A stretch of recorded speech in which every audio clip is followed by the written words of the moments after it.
Hello. My name is Suvasnam1. And yes, I already know what you're thinking. Not another AI. Unfortunately, yes, I am another AI. I know you have already met the rest of the team inside RaesTake world, but I am the most important. I am the one who makes sure Raes stays out of media trouble. So here are Raes disclaimers. The thoughts, views, opinions expressed by the people on RaesTake are for entertainment purposes only. Which means it's not that serious. No, really, it's not that serious. Although the topics we speak on are very real and serious, this is an opinionated open dialogue improved show.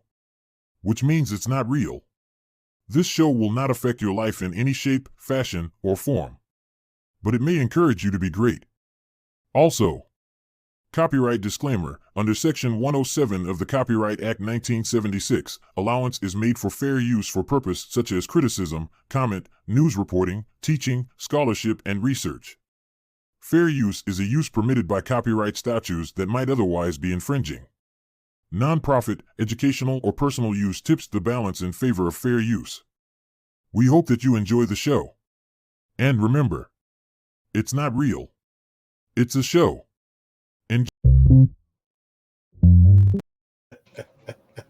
We had to make sure.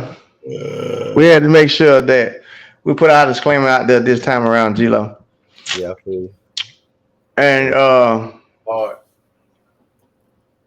AI. hold on 1 second.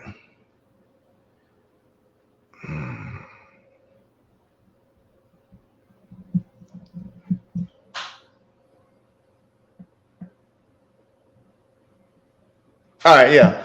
Like I was saying, yeah, go ahead and get the disclaimers up there because I already know how I'm gonna go with this show. But shit is like that with every show. G-Lo, how your week been?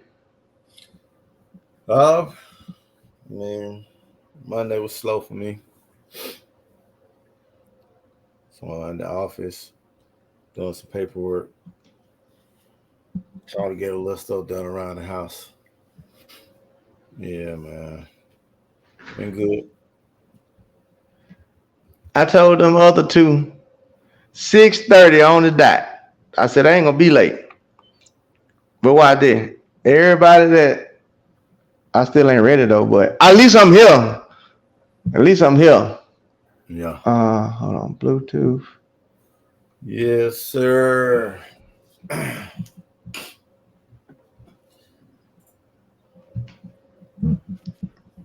Praise you late. What? Yeah, look. And even you asked me, you said 6:30 you said 6:30. I said, yep. Well, you right. And then it was you last week. It was you last week that said we need to be here. See what I'm saying, y'all? Do what I be trying to say. Like, y'all folks think it be me. It don't be me. No, it be them. When I was expecting you to be late, you on time.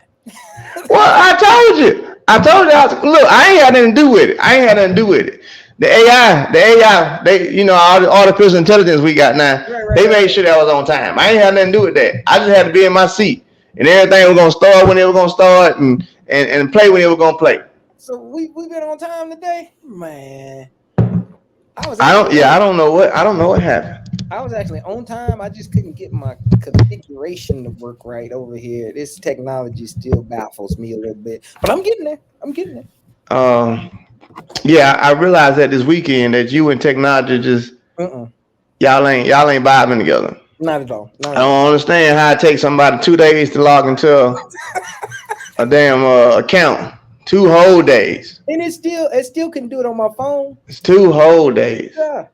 Man. I missed the whole. Here go the other one. Late. Why is the only one on time today? Because you never on time. The one Exactly. time you on time out of the last 15 years, now all of a sudden you want to brag about it. I'm just saying. Like, I got recruiting calls I gotta make. Dog, I'm sitting here trying to lock down Angelo State, but Angelo's homeboys out here acting real funny, like they don't want to send nobody to Georgia State. So me and Angelo's gonna have to have a conversation about these Georgia coaches, bro. Okay. Damn. What's going on, man? That sounds like a dim problem. Okay. Yeah, what's going on, man? Yeah, that sounds like he had a whole problem with you. Me and Gino gotta have a conversation, baby. I need to know what's really going on. I need to know what's going on with the high school coaches in the state of Georgia. We can't, like, you not good enough to come to Georgia State. Watch what I do to all the schools they all enamored with. Watch what I do. I told college this year. It sounds like somebody pissing his Cheerios today. Yeah, it's Well, okay. we got some bad Cheerios today. We got to move him over to Fruit Loops.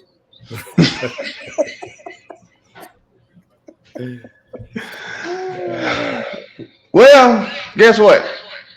We finna have to go and get into this. All right. Because y'all know I'm pissed off. Still. All right, I ain't gonna say still. Hold on. I'm really working on my sound because one of them too loud, one of them too low. But I'm just gonna say that I got to say because G-Lo wasn't involved, but you two down there at the bottom. Okay. I've been waiting all weekend. To talk to both of y'all. You get your crunchy munch ready. Get whatever it is. I got to say, both of y'all. Now, how in the hell? Okay. And this is the only problem I had. And then Lamont. Oh, Lamont. He gonna try and spin it like he did it to help me. Like he was like, well, I did it because I knew you were gonna snap. And then I'm saying like, so basically, if you knew I was gonna come out there shooting, why you didn't let me start shooting? Because if I start shooting, then I'm shoot everybody now. Now I shot the whole club up. Well, you could have let me be a sniper. You could have just said, hey, Ray, man, Anson over here on your head. You better get over here. But no, you did what you did. You know why you didn't do it, Lamont? You didn't do it because you agreed with it. You agreed with it. And that was the thing that hurt my heart the most.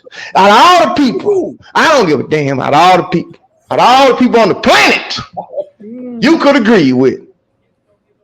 I don't give a damn. You would agree with Dennis mental coaching philosophy. Out of all the people you could agree with, you chose to agree with Anson on a debate over something I said. Now I thought we was better than that. I did. You know I ain't agree with Anson. I don't agree with nothing Anson. Hey, I got a question. Where's our host at? Oh yeah. She has to take care of some family issues tonight, so she won't be in. Right on, and it's enough time for me to unleash on y'all on these questions. But anyway, as I was saying, Fraser, sir, you had my phone number. You could have texted. You already know what happened. You could have called me. You could have texted me. You could have been like, Ray, Anson and Coach them over here going in on you, sir. You might want to come over here and try and defend yourself. But no, you two, it was like a coaches coalition against Ray. It was like, well, since all of us are coaches. Wow. I got church finger up. Go ahead, Ray. To my defense, I saw the whole post late, so I had assumed everybody had already saw it. So when I commented like 2 days later, so because I saw it pop up, but I didn't get a chance to respond back to it right when it popped up. So I said, "Oh, I didn't already address that," and I thought you had saw it, sir. No, not at all, sir. I mean, I don't. Not at all. I would expect it from Lamont. Because he's still sour about the relay from Morgan when I beat him on it. He's still sour about that. So I would expect that from him. Okay? But not you, Fraser. Not you. I was shocked. When I tell you, I was looking at it and I was like, I'm gonna let Lamont feel it, boy. I can't wait. And then I saw you down there and then you agreed with Lamont. I was like, oh my God, not my boy, not both of them. Okay. All right. Okay. All I said was I've been hiding in the bushes. And I ain't catching them strays. And that's what because I've been in the bushes. I didn't know what was going on. I'm gonna share this with Ray. I didn't know about the video until a couple of days later, because I'm off of Twitter. Oh, this was on Twitter. So the first it was on Instagram. Well, when I saw it, I'm like, yo, people was texting me like, yo, check your inbox. I'm like, what? They was like, yo, what your boy Ray talking about? I said, huh? So I said, wait, what he done? I said, what he done did? I thought he done unleashed some secret that Shelly and Fraser is training with John Smith or something like that. I'm like, okay. I'm going to my inbox. Yo, I kid you not. I had like 14 inboxes. And then bing, bing, bing, bing, bing, bing, bing, bing, bing, bing, bing, bing, bing. Like, I'm like, yo, Most of them dudes I didn't even respond to. I tell somebody, I said, look, talk to Ray. I go to your thing. You done got everybody started. Oh yeah, you already know I don't get the party started. I slid out of it. Now, in Athletics LLC, none of them contacted me. I'm just keeping it 100 with you. None of them contacted me. They all. Oh no. I'm just talking about y'all in the comments agreeing with Anson. And Anson, I'm gonna get Anson. I didn't agree with nobody. You agreed with Anson. I didn't agree. Yeah, you did too agree with Anson. I said Anson, you ain't ish. Comments. I ain't agree with nobody. I said Anson, you ain't ish, but because the reason why I said Anson because when he said before we go in on him. That's why I said. Oh, you already know what. See that them shots fired. What I'm talking about. Oh, listen, but you heard what they said in the beginning. Listen, Ray's our guy. We love Ray. But before we slander him, just want to let him know that I'm defending myself. Yes. All I said was when I saw the video and I watched it, I said I went and hid in the bushes because I didn't want to catch them strays. And then I said, was it safe to come out? I didn't agree with anybody. Bro, I went into hiding too. Because when I saw the video, when I saw them reply, I said, "Oh." I said, first thing I said, "Oh, Ray about to." I said it because I actually thought Ray had already saw it. No, Ray hadn't seen it yet. When he hit me on that thing and said what he said, I'm like, he ain't seen the video yet. I had people ask me, "Yo, Lamont, why you let Ray go out there and make that video?" I'm not Ray's keeper. Hey, I don't want to. I said, Ray's a grown man. Ray gonna say what he want to say. And Ray, here's where Ray and I is very similar. When we on our hill, we gonna die on our hill no matter what. We gonna stand on what we believe in. That's that. That's that. I mean, just be real. Just keep it real.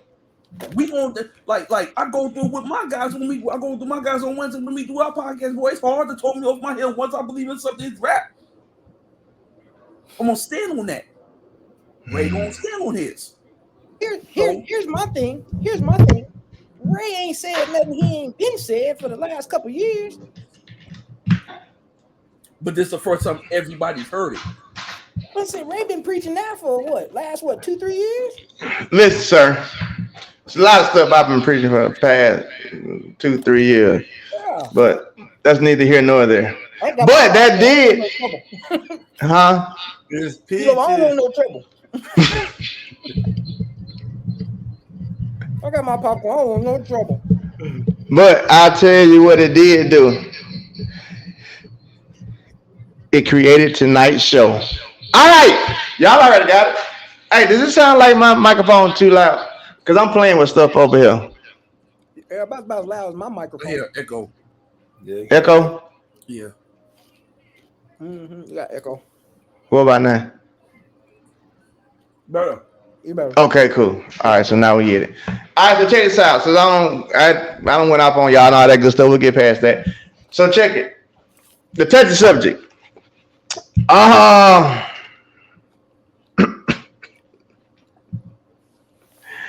This is my question.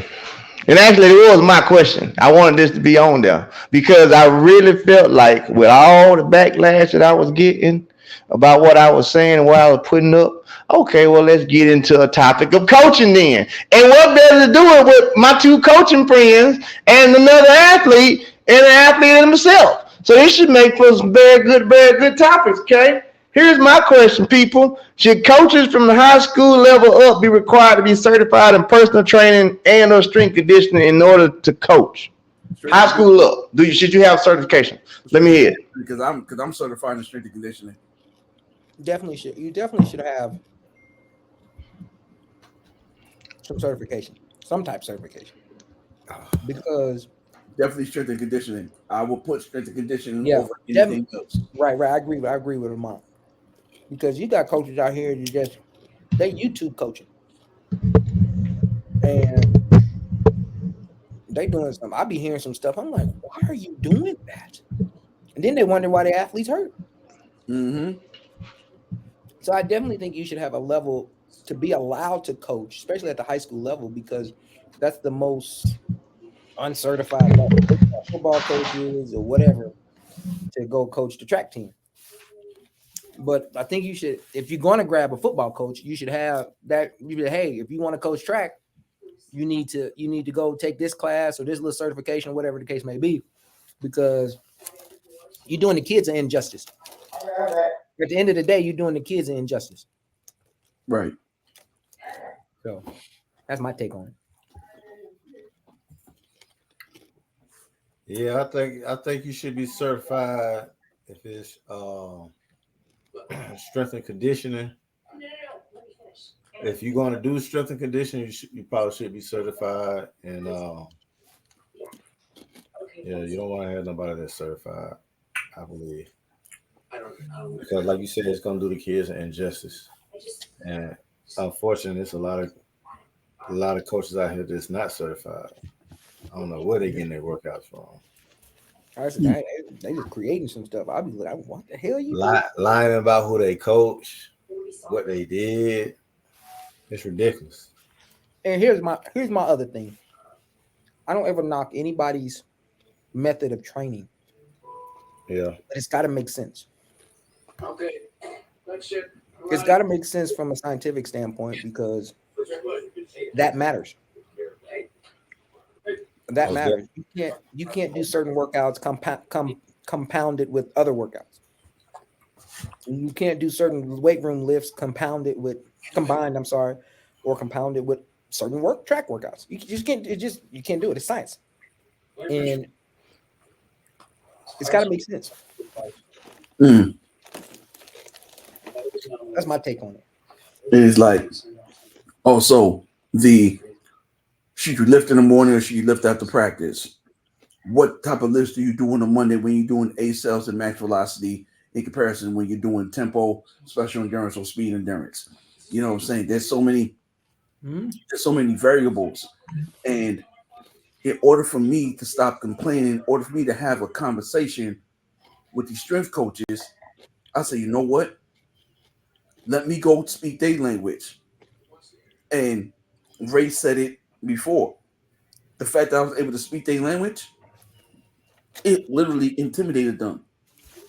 Because they think track coaches don't know what the hell we doing. Then when I actually sat there and broke down, hey, here's what I need for the regular season. Boom, boom, boom, boom, boom. You did absolute strength, absolute power, this and the third. I want those squats to be removed out of, I want a certain level of squats being removed out of there. You know what I'm saying? I want there's a certain type of squat movement that I want. There's power clean, deadlift, there's all that I want to structure it on this day. I give them my workout plan. Here's the days I do this, here's the day I do that. If I got to flip something around, you will know when you come in the morning, you have an email in your email account saying, hey, this is what we're doing this on this day because I have to flip stuff around because of weather. Boom, boom, boom. And once you start talking their language, they become intimidated. Because it happened to me. I still got the email. He ain't lying. I still got the email. I missed it trying to get my damn audio together. Mm-hmm. But it sounded like it was damn good what you were saying. Well, it sounded like what you were talking about was track coaches and strength conditioning coaches bumping heads. Yeah. Well, no, I had said when you had popped out, I said, me personally, I don't have a problem with anybody's philosophy and working out, but it's got to make sense because there's a science to it. Yep. I said, it's got to make sense. You can't do certain lifts on certain days. You got certain stuff on the track, and you can't do certain stuff on the track. Certain days you got certain lifts, like then that popped in where you're talking about lifting in the morning and all that. So that's where that piggybacked off of. Well, so then you got to ask the question though, because you have, and I'm talking about high school level mainly. High school level, with like a lot of people gonna be asking, it's really about high school, and then up as you go, it kind of dwindles. But even as far as should they be in the weight room giving high school athletes weight room workouts without being certified? I don't think they need to be given work certified, but without being certified. I also believe that there's a certain level that the high schoolers need to be at, because what ends up happening is, right, when you got these kids lifting with bad technique, you know how long it takes us to clean that up when they get to college? So if you don't know what you're doing, fall back. I'd rather you just do body weight stuff, and then let us figure out everything else from the when moving forward. Don't try to give us anything else. Don't you doing the most. But that's just me. I know every state is different. The state of Florida with their athletics, especially their football, Georgia, especially Texas, well, all that money they spend on them damn facilities out there. Somebody better be certified. You know what I'm saying? California, but still, I really think that they need to be mandated, just like they got to mandate. You have to have a mandatory XYZ for your for your teaching credentials. You got to have the same thing. But that's just me. G-Lo, they need to have it or they don't? No, they need to have it. They need to have a certification, man. Man, because I know it's tough. I don't coach on the college level, but I see it on the high school level. I talk to parents all the time, and they talk about how bad the coaching is and how bad it is on a high school level. It's just ridiculous. So I think they should. If you're not certified, at least have somebody on your staff that's certified. If you're gonna have just a strength and conditioning coach, then he or she should be certified and have some type of experience, I think. Right. Or you are funneling the workouts through somebody that's experienced. And the only reason I say that is because a lot of high schools ain't going to take the time for track and field. They're just not about to do that. That's definitely a good idea. The head coaches of the track program should take that responsibility upon themselves to, if they're not certified, to number one, get certified, because they should be able to do that through professional development through the high school if they're asking them to coach track and field. But then if you don't have that resource available, you should, if you are in track and field, you probably know somebody that's experienced enough or certified enough and be like, hey, run your workouts, whatever you're doing, by them. So it gives you more knowledge. So what you give to the kids, or what the strength coach is giving to the kids, you can be like, hey, no, I want to change this or change that.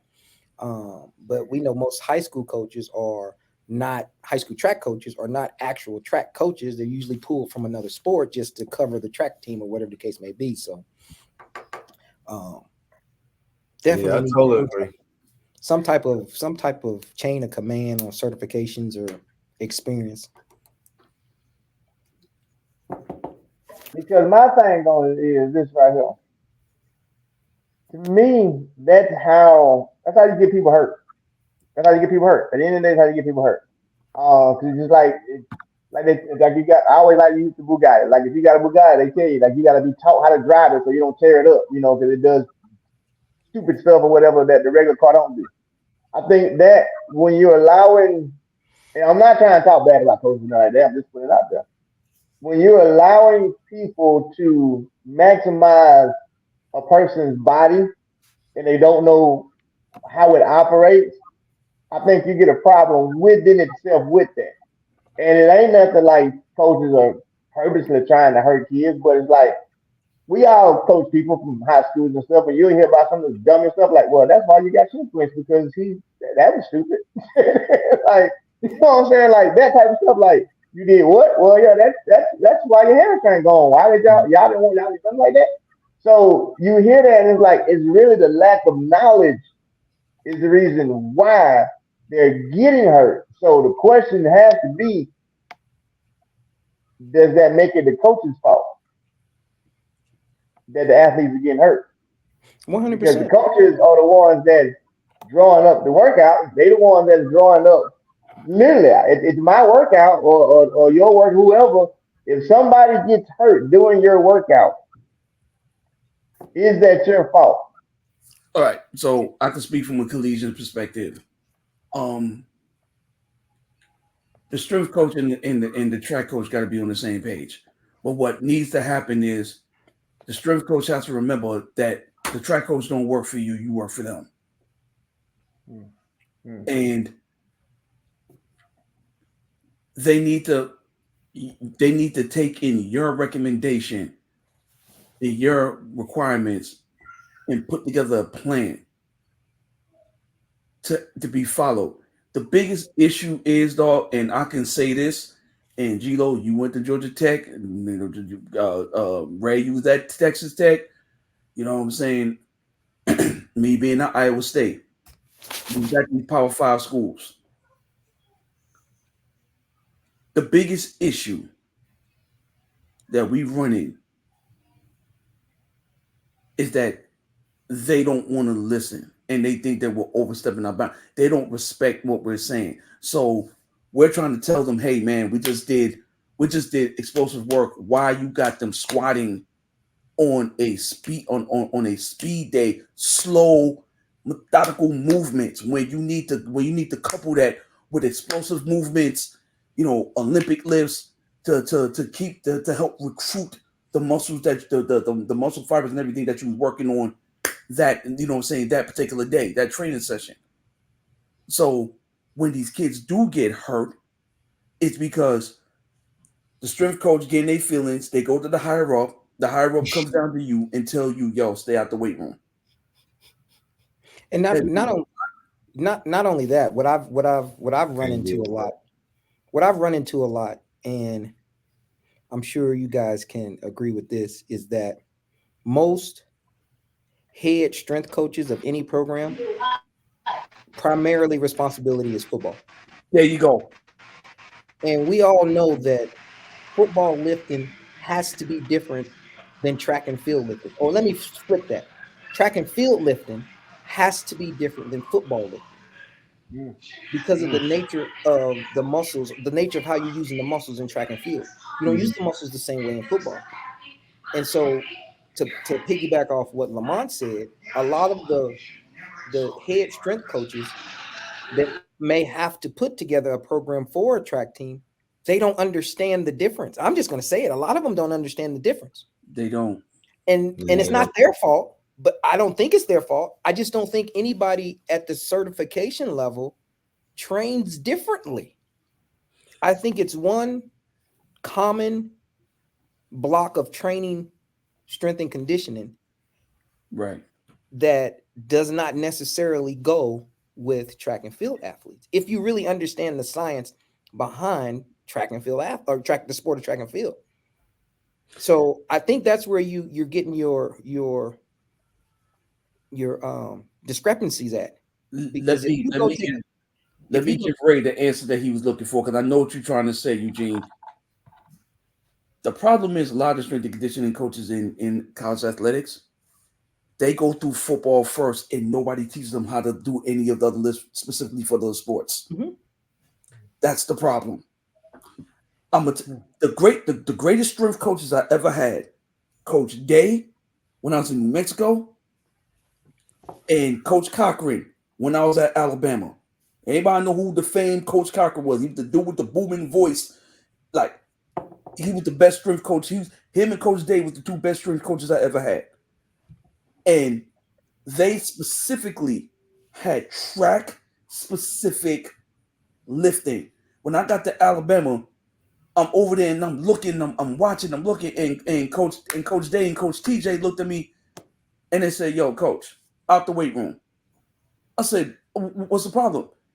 He said, out the weight room. Wait, come back in here in about 20 minutes. So I came back out there in 20 minutes. He was like, you don't have to worry. I know how you track coaches are. You think we're just going to mess them up and have them all looking like football players. Dude, here goes football's weight, strength and conditioning training. Here's basketball. Here's track and field. Here's men's track. Here's women's track. You know what's the difference there? I said, oh. Yeah, you didn't ask any questions. We know trust me, trial and error, we done learned because we done got cussed out many a times. But that's a good, but that's an exception to the rule, because just think about it. Right. When you go get certified for strength and conditioning, do they specify track and field on your certification? Everything is based around football, and they may do some things for baseball because it's a general movement. Yeah, movement baseball players gotta utilize their strengths in. Well, now there actually is. So I just got certified in that actually like a week ago. So now there's a strength and conditioning certification that's specifically for it's not for track and field, but it's for running. Oh, yeah, they got one now. Yeah. I mean, but when you study and you take the test, I mean, a lot of it on there you gonna already know because it is about sprinting or whatever. But so yeah, they do have that now to where you can get just that strength and conditioning certification. But keep going. I'm liking where y'all going. I'm liking what y'all breaking down. Right. So it just has to make sense. And then too, I mean, the coaches, I think to answer your question, Ray, is it the coach's fault? It's depending on how they got hurt. Yeah. Because it could be the athlete's fault. But depending Yeah, on how they got hurt, if the athlete did everything they were supposed to do, and from a recovery standpoint, because we know most injuries, if they're elastic injuries from the muscle, it's from either overwork or dehydration. And so if the athlete did everything they could, then it's usually from overworking, which means the way you had your program set up didn't mesh. So that's where most of your injuries come from in track and field, just because of their elasticity. I can't even get the word out, but y'all know what I'm trying to say. Those type of injuries. So because a lot of the coaches are not going to even take the time to double check the strength conditioning workouts to see. And this is at the high school level. I mean, you have some on the college level. Yes, you have some on the college level. Yes. Angelo said, well, you got some on the college level. That's some on the college level. It's not going to take that. And I'll take my personal experience when I got here. First thing I did was I said, hey, with whoever's the strength and conditioning coach for track and field, I said, we need to sit down and have a conversation. We sat down and have a conversation. I told her how I trained. I explained to her what I wanted my athletes to look like. But then at the same time, I didn't step on her toes and say, hey, I want you to do this, this, and this. I said, put together your best program in order to get my athlete to look like A, B, C, and D. I said, after you put that program together, then we'll revisit and sit down. And then I'll tell you, okay, hey, we need to move this day, this day, or how about instead of doing this, we do that, or whatever the case may be. And that's what we did. And that's how you have to do it. You just can't put the earnest on the strength coach because like we were stating, a lot of them don't understand the science behind lifting and track and field. So, and that's a lot of it's not their fault because up in here till recently, they didn't have classes like specifically lift strength and conditioning for running. So I think at the college level, they need to be a lot more diverse. But here's the good thing though. Here's the dope thing. This goes to Ray's point. Somebody had to step out of their comfort zone. And I know Ray's gonna touch on that. Someone wasn't scared to do something different and not sit there and try to bulk up and try to out there look like Trent Richardson running through the damn A gap. You know what I'm saying? Even though we run so much, it's hard for us to pack on muscle unless you're big boy from Great Britain who no matter what he look at a weight room and he looking like the Incredible Hulk. About it. Yeah, as I'm listening to y'all talk about the college side, and y'all pretty much saying one of the main things is, like you said, Fraser, I went and talked to a strength conditioning coach. So I guess on the professional level, because I'm hearing y'all and I'm thinking about, what I did as a pro and who gave me weights and who didn't give me weights. And, and I'm like, well, hold on. I'm hearing what y'all saying. But what I know is that shit don't happen on the elite level. Most of the time you got to go lift by yourself or you got to hire somebody else to do your lifting. And that somebody else that you got to do lifting ain't your coach. Or sometimes your coach is the person giving you your lifting. So now on the professional level, you got to ask that question even deeper then. Well, now we talking about money and injuries. Now we talking about injuries that can really mess people up. Now, with that coach on a professional level not being certified in anything, I'm not saying there's coaches out there that's not. I'm just asking that question. If that coach ain't certified to be a personal trainer or a conditioning trainer, and an athlete is with that coach, Ray is asking that question real funny, like shouldn't athletes be probably kind of be more concerned about that part, what y'all just said, which is that shit gotta go hand in hand.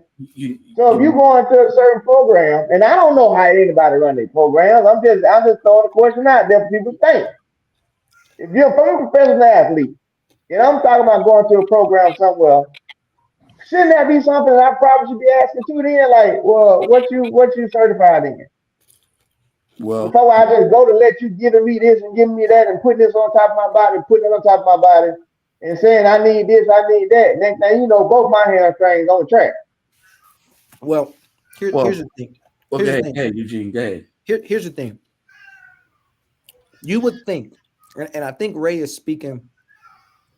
When Ray is speaking, I think he's speaking more of in the past than the future than the present, because in the past you had a lot of coaches on the professional level that was doing the weights that wasn't certified, and they just was kind of doing what they were doing. I think now more of your professional coaches, either depending on how much money is involved in the camp, they either hire someone and they collab with that coach, but if it, to my knowledge, I'm about to answer that question. I'm about to answer your question. I don't do that. I would think. Notice I said I would think on the professional. Yeah, you would think with a certain amount of money, you would hire someone that's very diverse in understanding the science behind track and field and training training an athlete at a high level to run 19.5 or 10.5 or whatever the case may be. If you just got pro coaches out here that's winging it, man, I'm gonna do the Ty Aikens. I don't want no problems. Okay, so I can only speak for what I saw with my own eyes. Oh, what? Lamont, please don't call no names. You got to throw that out there with him. Don't call no names. Boy, you gonna have to shut down again. Okay, all right. I won't. I'm glad you stopped because I was about to call names. I saw it coming out. There's a group. There's two groups in a particular state that I know. What is that? Who gave you balloons? You on your iPhone? You on your iPhone? Or your iPad? What did he do? Yeah. Yeah, he's on something. Oh, okay. But I know there's two groups in a southern state that the coaches do the strength and conditioning. I know there's a well-respected group out in the West. They ain't got no strength coach. I'm sorry, that's just disrespectful. If I'm a professional athlete, I mean, that's just disrespectful. If I'm a professional strength coach, the coaches are. Coaches. But look, this what y'all gotta remember. I don't feel like on a professional level, the track coach should have to do the weights. No, but shouldn't. They shouldn't have to do the weights. Listen. I feel like it should be the same but on the pro level, it's always gonna be drama with it anyway, because even the camps that I've seen that had the professional weight trainers, the track coach always step in. Hey, we don't need to do this today. Now we don't need to do this or do that. Now, in the weight trainer, like, look, man, I know what I'm doing. I got a plan. Like, nah, we don't need to do that. And so it put the weight trainers in a mindset of like, man, we hate dealing with track. Every weight trainer I done met and mentioned track, it's a side like, I don't even want to deal with track, man. What them boat, man, And I'm like, You're right. Damn. Yeah, and that goes back to what Lamont said. Most of them got ego. They feel like they're getting their feelings. Yeah, I mean, I've done it both ways. I've had a coach who did my weights, and I had a strength coach. Well, I think the main thing was the communication. You know what I'm saying, with the athlete on a professional level, athlete coach, strength coach. Everybody got to be on the same page. Yes, that is correct. They do. Now, it's funny you said that, G-Lo. You said everybody got to be on the same page. And it seems to me, now this is where Ray can be messed at. Okay? It just seemed to me like the narrative of what y'all been saying is they go together. They go together. Okay. And then as illustrious friend down there in the corner was about to allude to without giving names, there's these professional camps spread out. Professional camps. All right, spread out. So, well, they ain't got no physical conditioning coach. They got a track coach. But what y'all are saying is it take that tandem. It takes that. Okay? And what y'all keep saying. You gotta communicate, So now you gotta ask the question.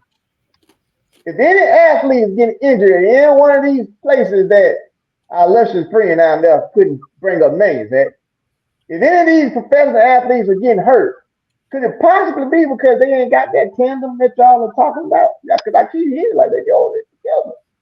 It could possibly. It is a possibility.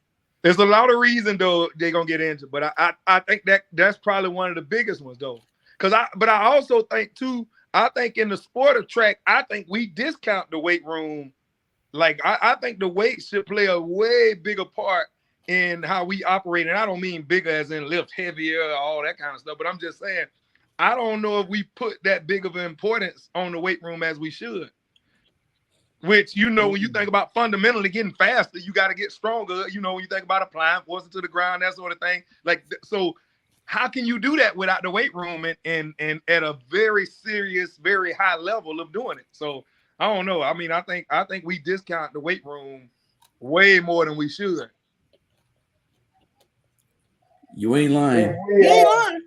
You ain't lying. And you know who I struggle with the most, and this is just me not taking jabs at genders because everybody's sensitive about gender stuff. It's women. Yeah, women are the ones that I have the hardest time getting to the point where, like, look, you're stuck in a rut.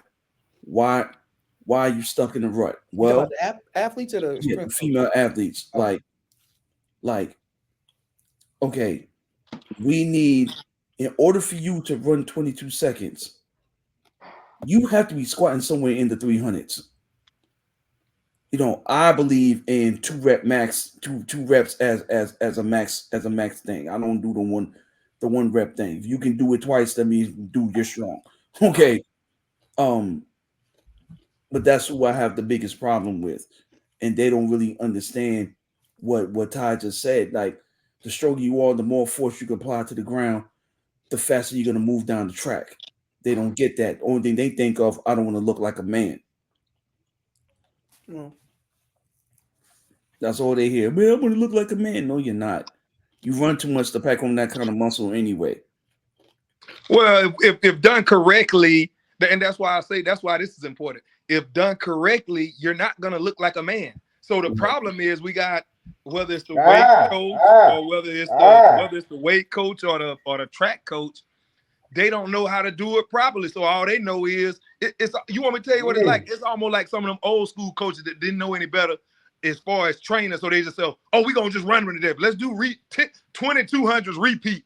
And it's like, whoa, you don't have to do that. We could do like 5 200s. You just raise the tempo, cut the rest, and we can accomplish the same thing. So I think the problem is you got these coaches that don't understand weightlifting and know, like, hey, I can get this girl stronger with not bulking her up, because it's a trade-off that come with that too. If you just bulk her up, she may get tighter.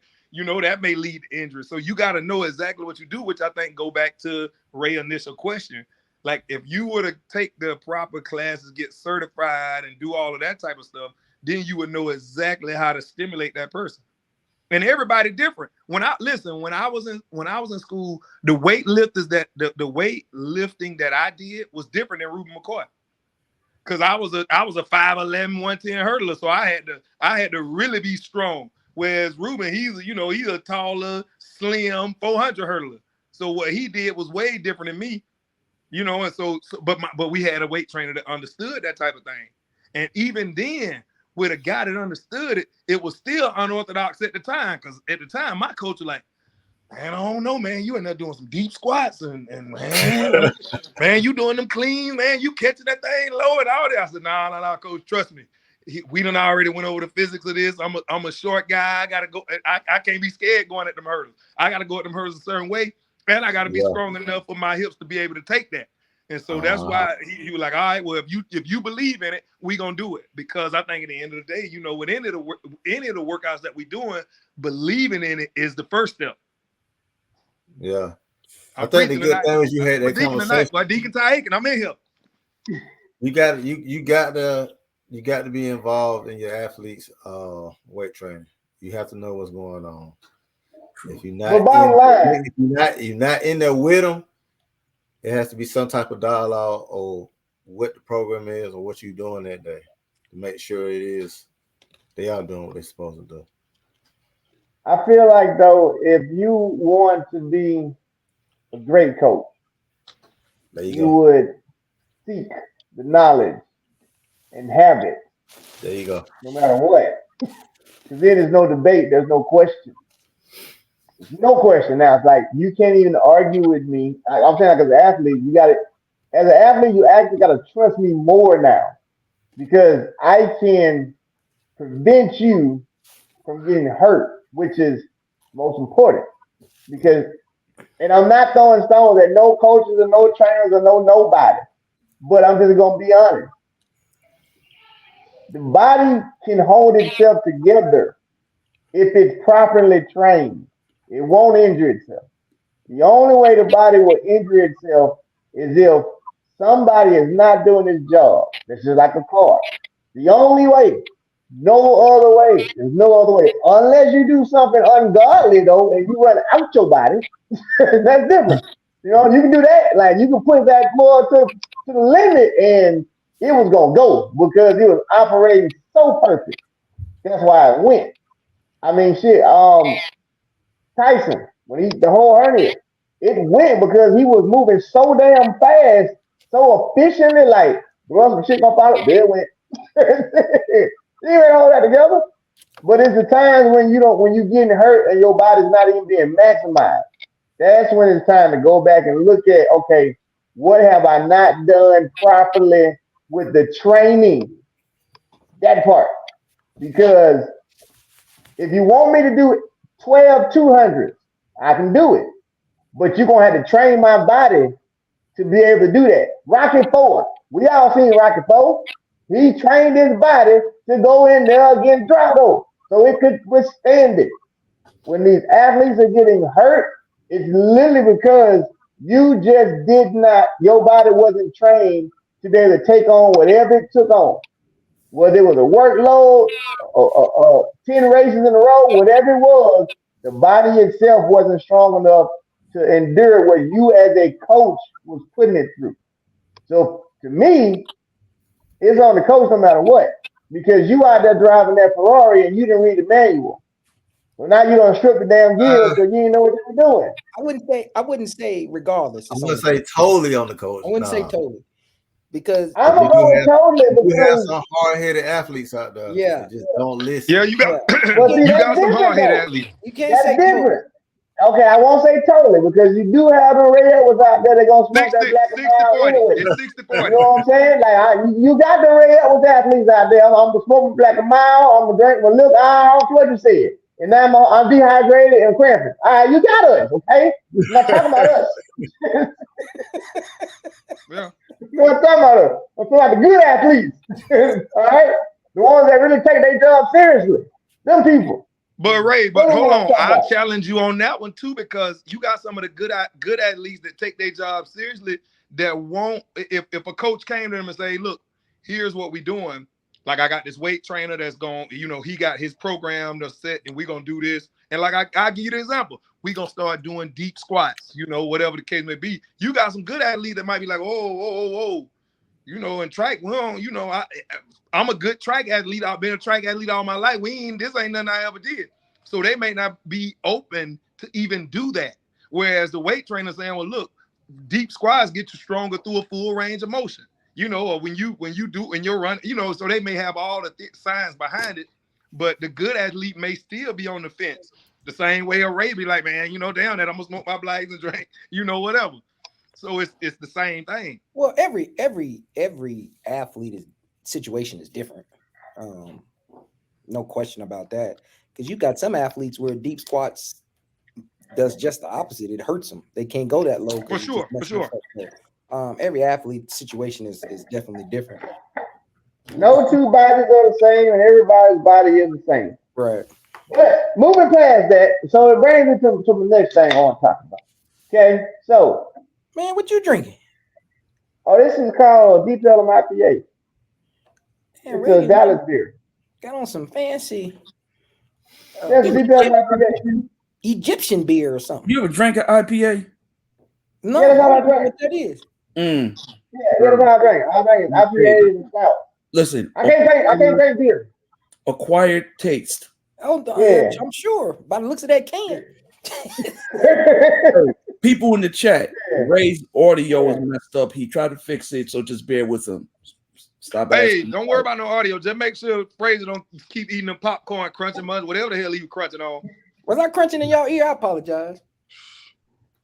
Please. Was a little bit. They were good. All right. Go check it.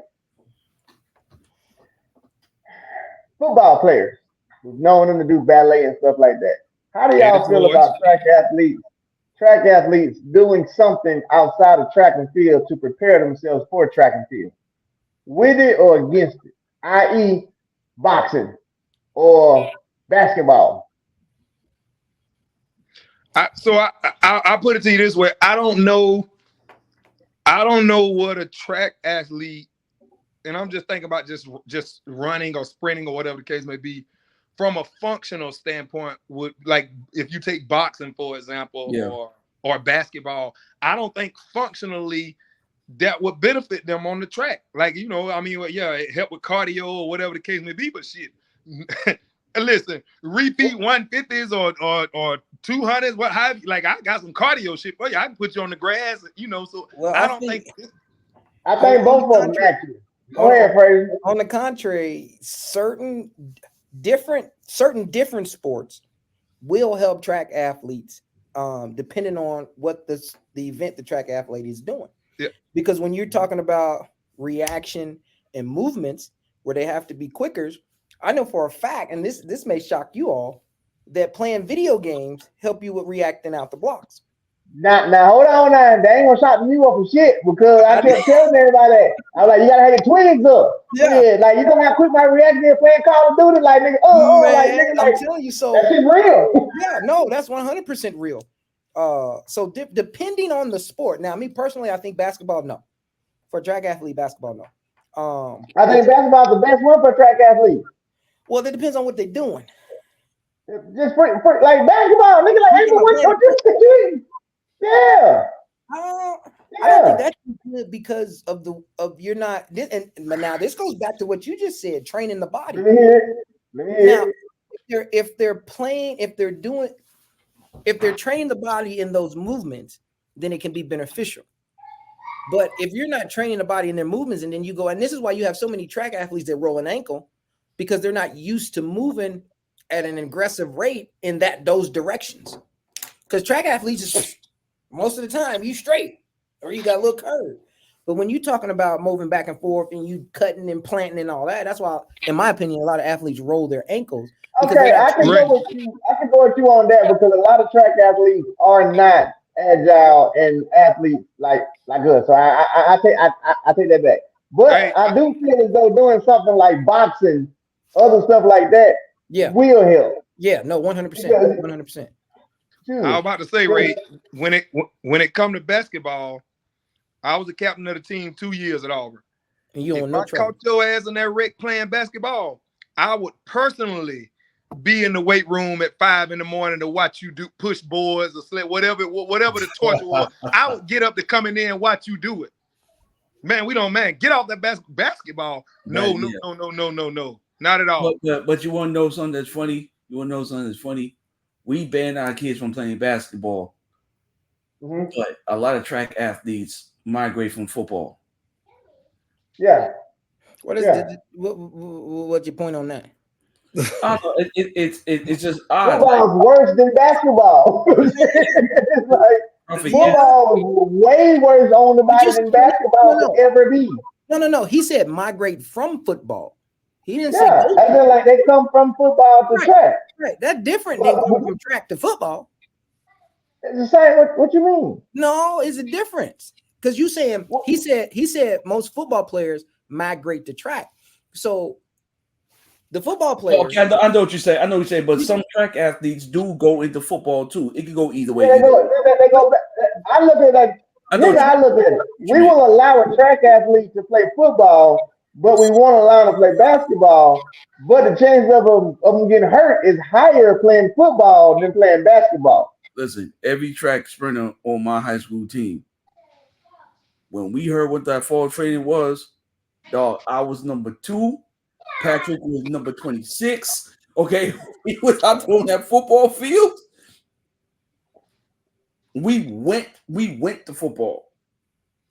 And of course, they put the track people in the spots of, punt return, kick return. You know what I'm saying? I had, when I came in the game, you knew it was 2 plays I was getting. Jet sweep left, jet sweep right, because I was going to take the corner, I was going to be going. You know what I'm saying? That's. Yeah, I'm not opposed to the cross training. I'm not opposed to cross training. You just got to be smart about it. Yeah. I think cross training playing is playing basketball in the middle of the season, no. In the no. To try to get in shape and you want to hoop, as long as you're not out here trying to make the NBA finals and one drills and stuff like that.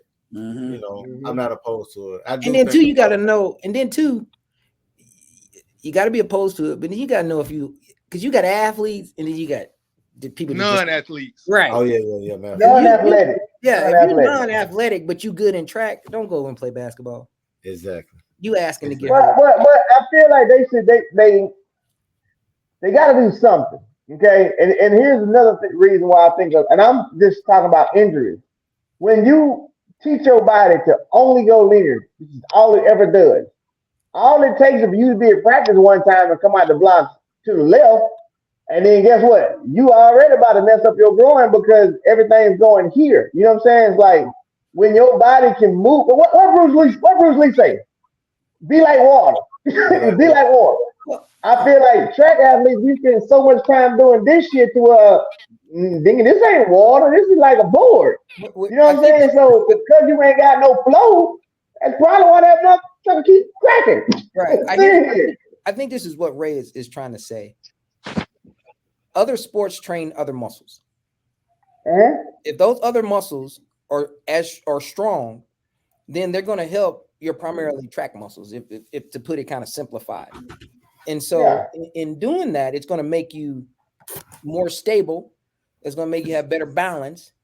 Because more efficient, your body's gonna move more efficiently, right? Because those other muscles are stronger. So in that aspect, it's definitely good. But then go back to what Gilo said. You've got to be smart with it. You can't go out here trying to make the N1 team or basketball team or even NFL team, and you ain't played a look of football, nothing in your life. So, you gotta be smart with it. You got to be smart with it. I mean, Devin Allen has pretty much shown that shit. It ain't gonna hurt you. Might not be as enthused, but then at the same time, it did hurt him. Because didn't when he tried to come back to track, didn't he have some injuries that came from him doing football stuff this past year? I thought those were football injuries though. Huh? I thought those were football injuries. Right, that's what I'm saying. He had some football injuries that hurt him when he came back to doing track. They kind of messed him around. But see, if you Devin Allen, track is your secondary sport. Like you getting paid for football. You get paid. He got paid for track, but they're like, you getting paid for football. Well, he got paid for football. I don't know if he's getting paid for football. Yeah, well, that's what I'm saying. He on the roster. Yeah. So I don't know if track is track his secondary sport? Football might be his secondary sport. How the hell? I would argue he done made more money playing football than he had track. But that don't necessarily mean track football is his secondary sport. I mean, shit, me, Fraser, how the hell? What paying the most? Fraser, so you telling me right now, goddamn Weber State is that's your main paycheck. You don't tell me about you mowing yards and you making a killing mowing yards. I don't want to hear that shit. Weber State is your primary. That's totally. Don't tell me about this. Yeah, man, you know I'm making plays. I done made a play, boy. I'm on the yard, boy. I'm making plays. I'm making plays. I don't want to hear nothing about that. You know, my making plays might be making more money than Weber State. He making plays, but Weber State sending that direct deposit. Man, you know, I'm talking about from a talent standpoint. He may have been more talented in track and field and good in football. Football just pays more. You can't do nothing about that. So football is that's your main. That you better, if you know, like I know, you better smoke that dope over there. Stop playing with that red. You know what? I want to jump to a topic real fast. So we talking about that. College athletes coming out. Is that what? It's that question I gotta know because I'm really interested. If you're not in the top, I'm gonna say it right. If you're not coming out signed, should you even go run track?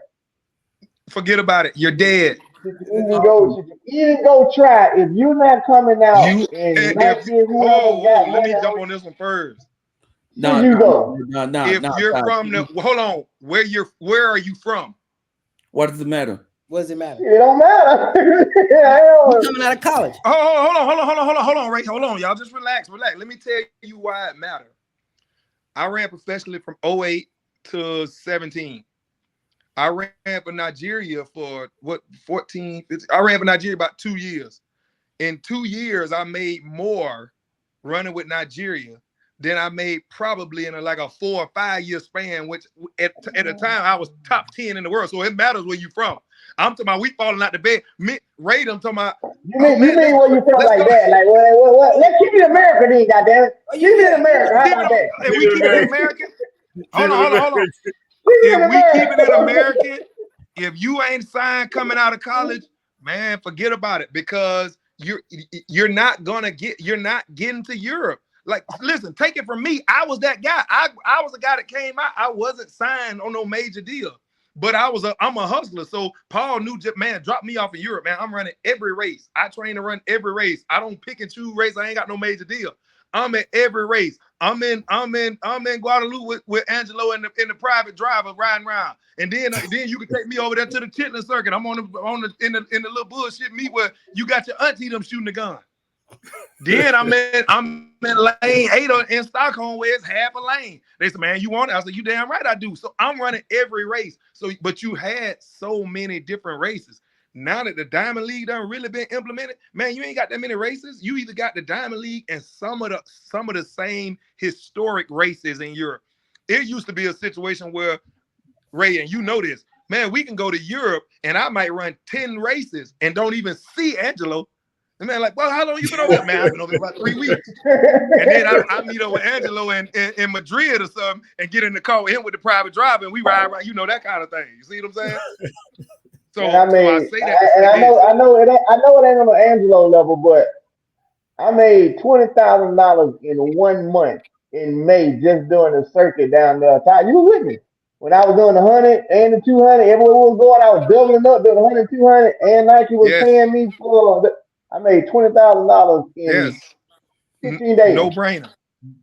I cried real after the first year.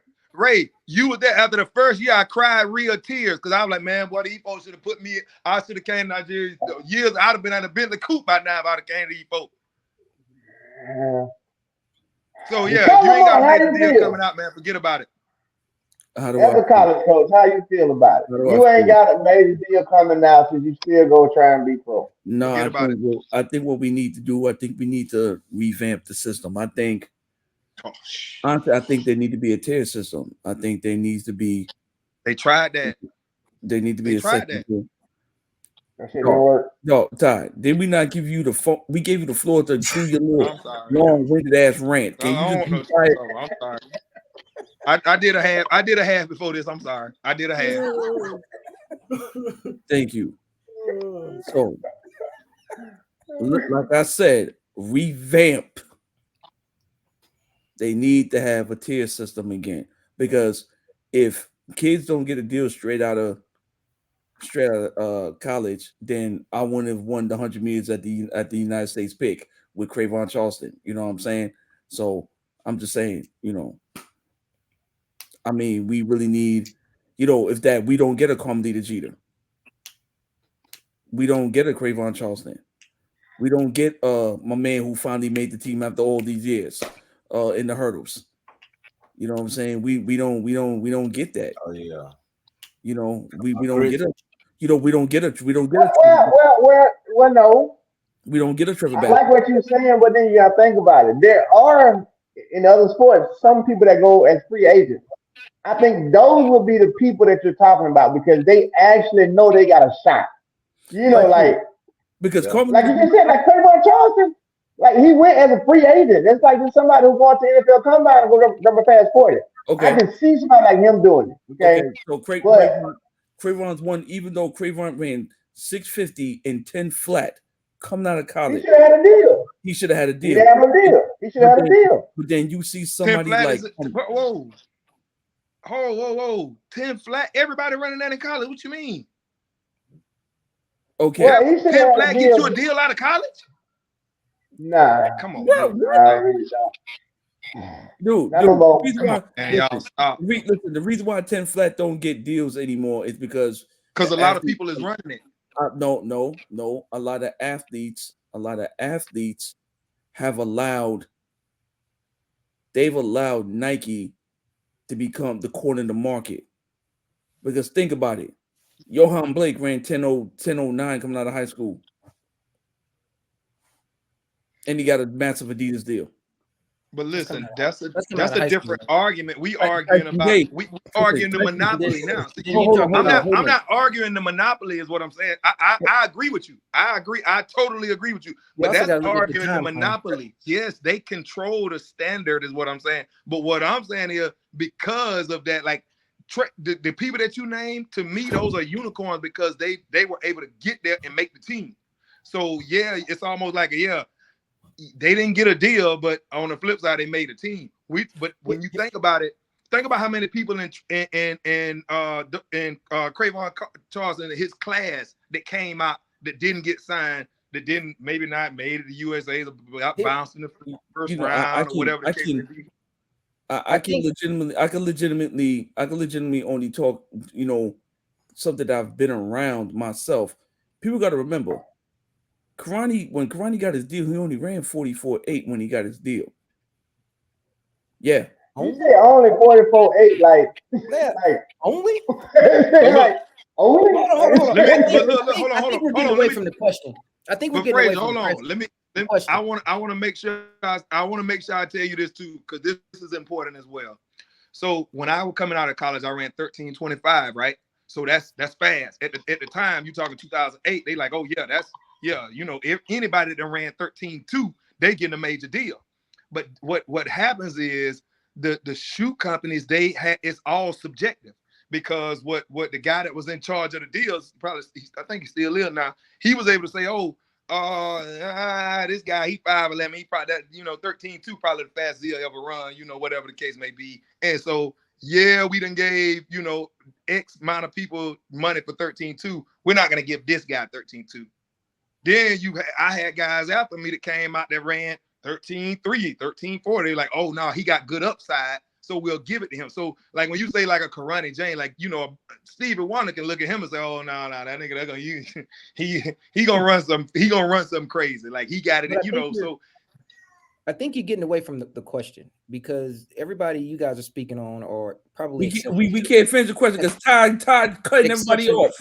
Exception to the rule. Everybody y'all talking about. I told you I did a half. So I think if you double back to what the question is, right? The question is speaking on athletes that didn't sign a deal out of college. Should they not run or not? And and it's strictly from a financial standpoint. And I can speak on this personally because that was one of my athletes. COVID cut her a year short, so she didn't get, she was ranked really high in the world. That COVID year cut her year short, so everything went down the tubes. So in order to make it, if you are one of those athletes, say you, and I'm just using this as an example, say you the 8th place athlete or the 9th place athlete that didn't make the finals. Or coming out of college? Yeah. I'm just saying, do that because more percentage of the time, if you made an NCAA final, you're probably going to get some type of deal. May not be much, but you're probably going to get something. So if you're that 9th person that didn't make the finals, now it's like, I don't know if I'm going to get a deal. Have I ran fast enough? Whatever the case may be. But it all depends on if your situation will allow you to. Because you can be that 9th person if you fall into the right situation to where financially it's not a strain on you, where you can still get the benefits of someone who's signed a deal, that you can now train under the same umbrella as them, under the same stresses as them, and possibly run your way to make a deal. It's extremely harder at that point. Mm-hmm. But if you're coming out of college, you 100% have to fall into the right situation in order to make it. Or what's going to happen, life's going to start lifing, and you're going to be like, look, I ain't making no money doing this. I got to go survive at the end of the day. And so falling into the right situation is you got to look at what you all got to pay for when you leave college. You got to pay for recovery. You got to pay for supplements. Supplements. You got to pay for a strength and conditioning coach, as we sit here and figured out. Yeah, you got to pay for a strength and conditioning coach. You got to pay for a track coach. Because when you leave college, even though if your college coach was coaching it, they're going to charge your ass.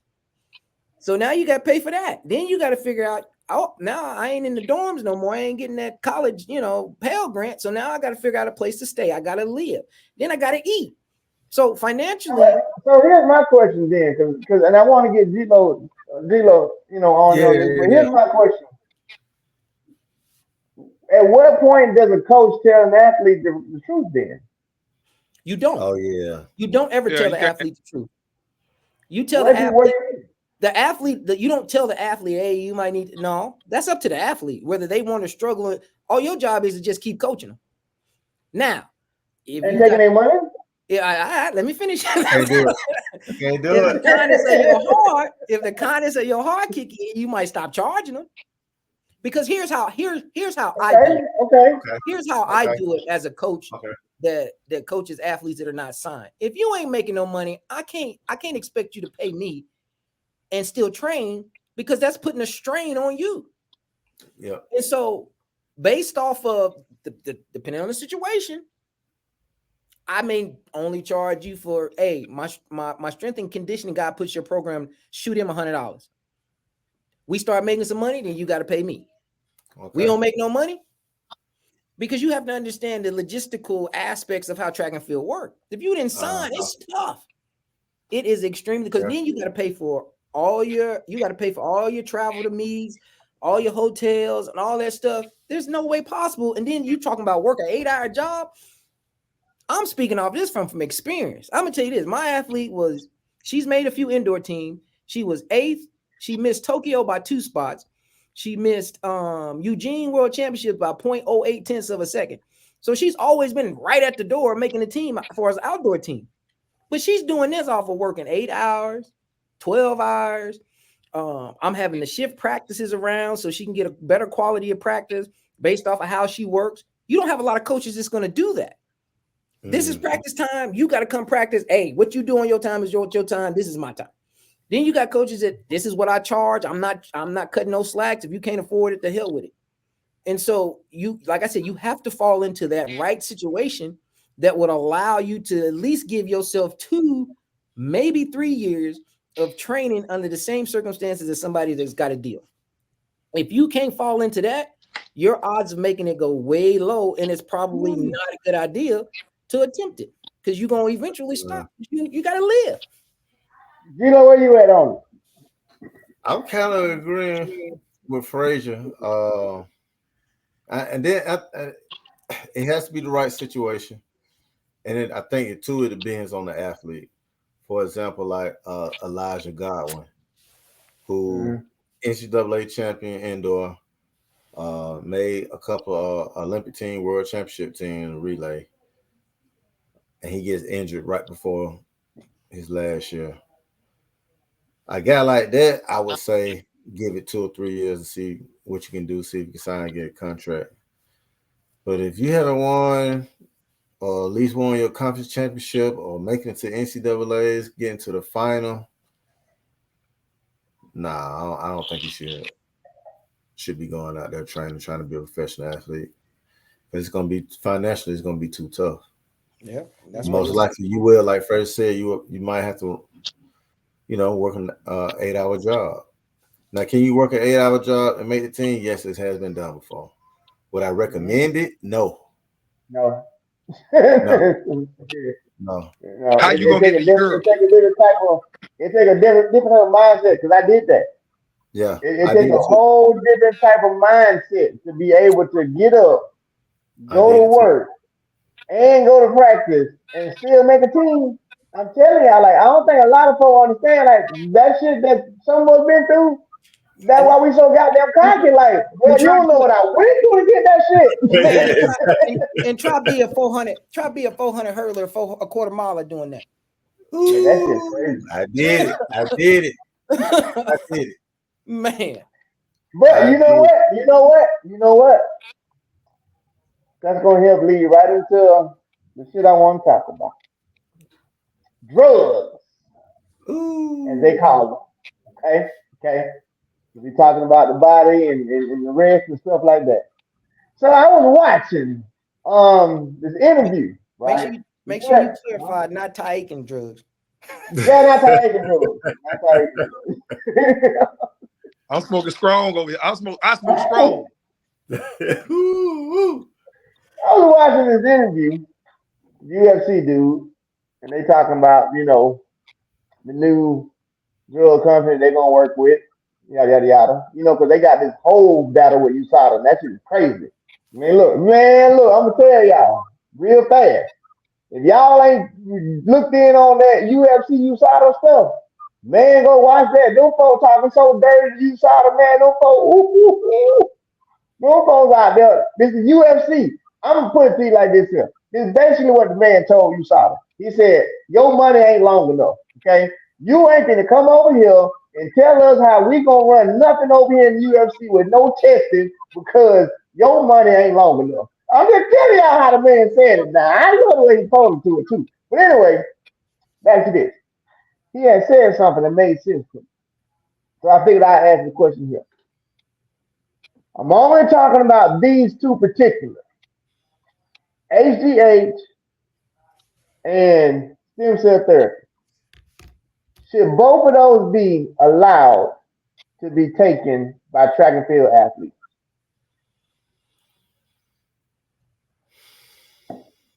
So hold on. In other words, should not be on the ban list.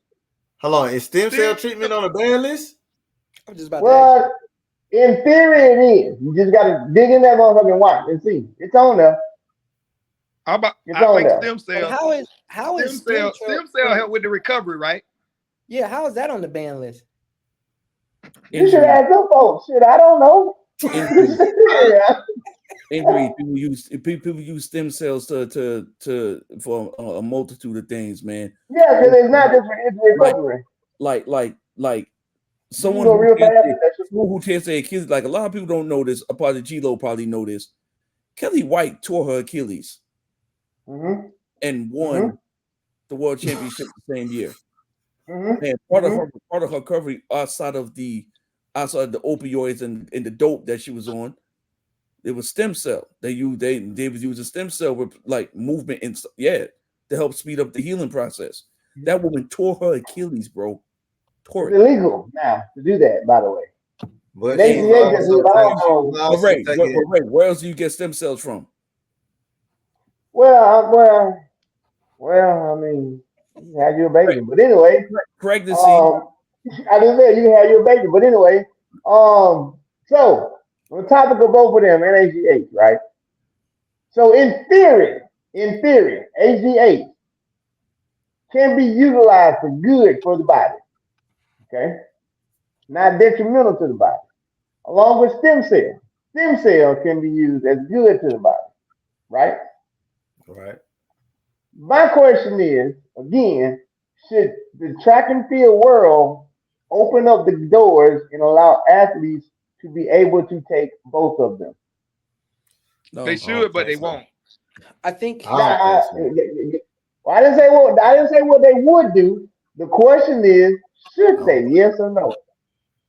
I think they should open it up for stem cell, but not HGH. I'm with you on that. Why not? Well, I Stem think they probably. Stem cells, and that's where you go. Let me in. Go ahead first. I'm not a stem cells, and I'm not an expert on exactly how stem cells works, but just from hearing it, you're just replenishing what you already have in a sense. Yes. Mm-hmm. So just to put it simply, HGH is adding something to your body. You got to take something. You got to add something different to your body. No, your body already has the same. Your body already has HGH in it. But you got to take something in order for it to produce more. No, it's just HGH. You giving it's the same thing. HGH and stem cell treatment are literally the same damn thing. Because when you do HGH treatment, you're giving the body HGH. When you do stem cell treatment, where you get the HGH from? I'm talking about what form. Where you get the HGH from, though? What's the form that you're using? Well, see, but HGH is a synthetic, though. What's your delivery method, though? How you deliver stem cell? You getting it from your body? Well, no, not with stem cell. No, with stem cell, you're getting it from an umbilical cord of a whole nother woman. That's where you get it from. Stem cell cream is called Wharton's jelly. Wharton's jelly comes from the umbilical cords that are from women. So when women go have babies and they fill out all that paperwork, what they're checking to see is if you've had tattoos, if you smoke, if you drink, because if you check off all those boxes, no, and you're an actual healthy woman, when they cut that cord, they're keeping that cord because that cord is what they use to create stem cell cream or stem cell therapy because it's called Wharton jelly. Which is why a lot of women, which is why a lot of women are starting to do at-home pregnancies because they know because they know what it is now. When you cut they know what their cord is. Right, when you cut it, baby's down, getting all the nutrients. So here's what's in the actual umbilical cord and the afterbirth. The umbilical cord holds nothing but vitamins and minerals. You got to think about it. It is what's creating a life. So it's giving it vitamins, it's giving it minerals, all your B12, all your vitamin D, all your niacin, all your vitamin K. It's in that umbilical cord. It's in that afterbirth. So that's why they keep it and they want you to cut it because that's money. So what stem cell is, they take that same the umbilical cord, and what they do is they change that into what's called Wharton's jelly. So what happens is when they inject it into your body, just like a needle, it goes in and those vitamins automatically can find out what's messed up in the body. So it treats your body like it's a newborn baby that's being developed and it'll rush to that area to fix it because it doesn't know that you are a full-grown person.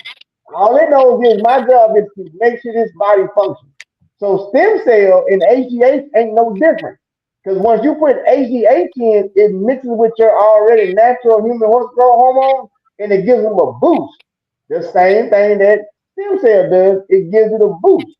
So my question is, if both of these methods can give the body a boost, then why are they banned? I know they're banned because they help you run fast, but so does a Red Bull. The ingredients are the same? No. Well, there's no ingredients because it's what your body's made of. Like human growth hormone, it's a hormone, like your body has. It's a hormone. I don't know. It's a hormone. We all have human growth hormone. We all have it in our body. It's already in there. So if I go get some HGH, I'm just basically putting in the exact same thing that's already in my body. The same shit you already got in your body. With no additives, no artificial flavor. No. It's your body already has that hormone. What happens is, so say somebody, and here's why it could be banned. If you're 24 years old, right, and your body is still producing HGH, if you give it a bump, then what it's going to do now is it's going to turn into a super body. Because it's like, well, shit, I'm going to put out more power than I normally would. Because if I'm 24, and I take HGH, my 24-year-old body can put out the power of a 36-year-old man now. So that's why you can ban it. But in essence, it don't hurt the body.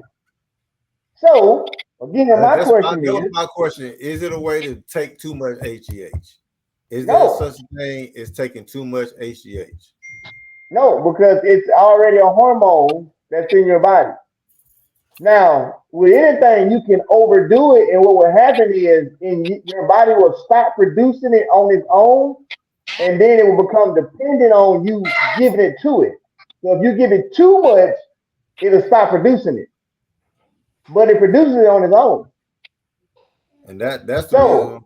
For me personally, I wouldn't want to take no HGH. So, because I don't want to have to depend on taking no HGH. So now I don't think we I should would say it have like this. HGH. But for the stem cells, I know you can get the stem. I had stem cell treatment, and they got it from my bone marrow. So you can get it in muscles and tissues. It doesn't just come from the embryo of a woman, the placenta, or whatever it was. I had it done. I'm not opposed to having stem cell treatment.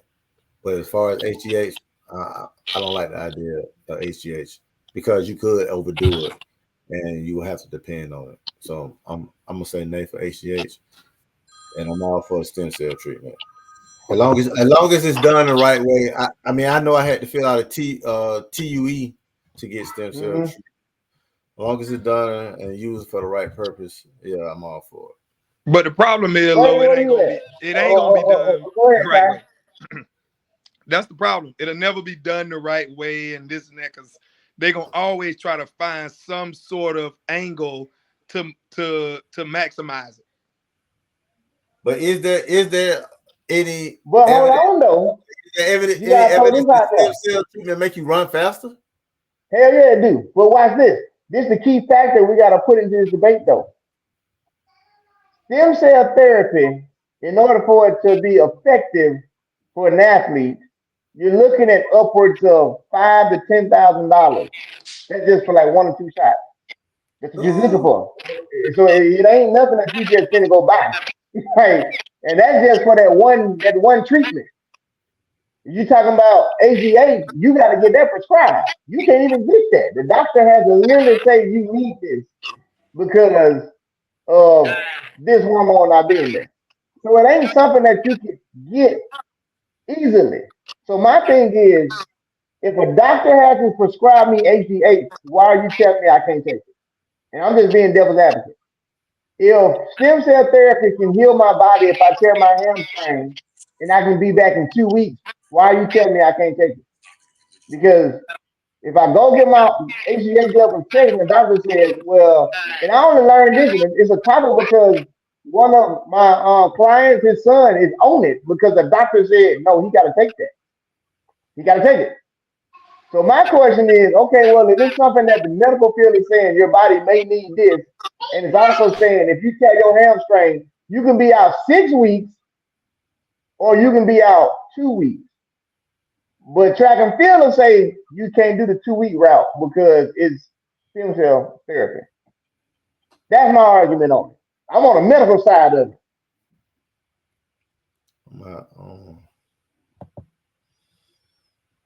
I don't remember stem cell being on the ban list. I'm gonna have to look at it. Yeah, it's the way that they got it worded. It's literally the way they got it worded that has it banned. And I didn't know this until I want to say probably like 2019. They were talking about it and then they got it on there.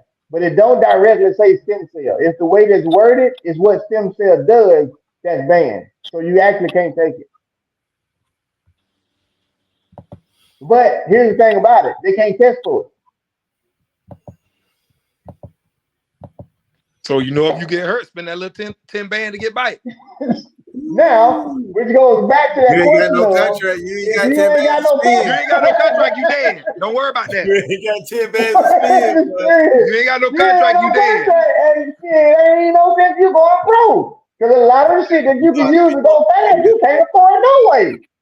You're gonna have to get on your business entrepreneurship, your marketing, and you got to do some deals and get. You can't even think about going to see Mueller. Don't even think about going to Mueller. You ain't got no deal, but don't take your ass to Germany. How about you going to see Mueller?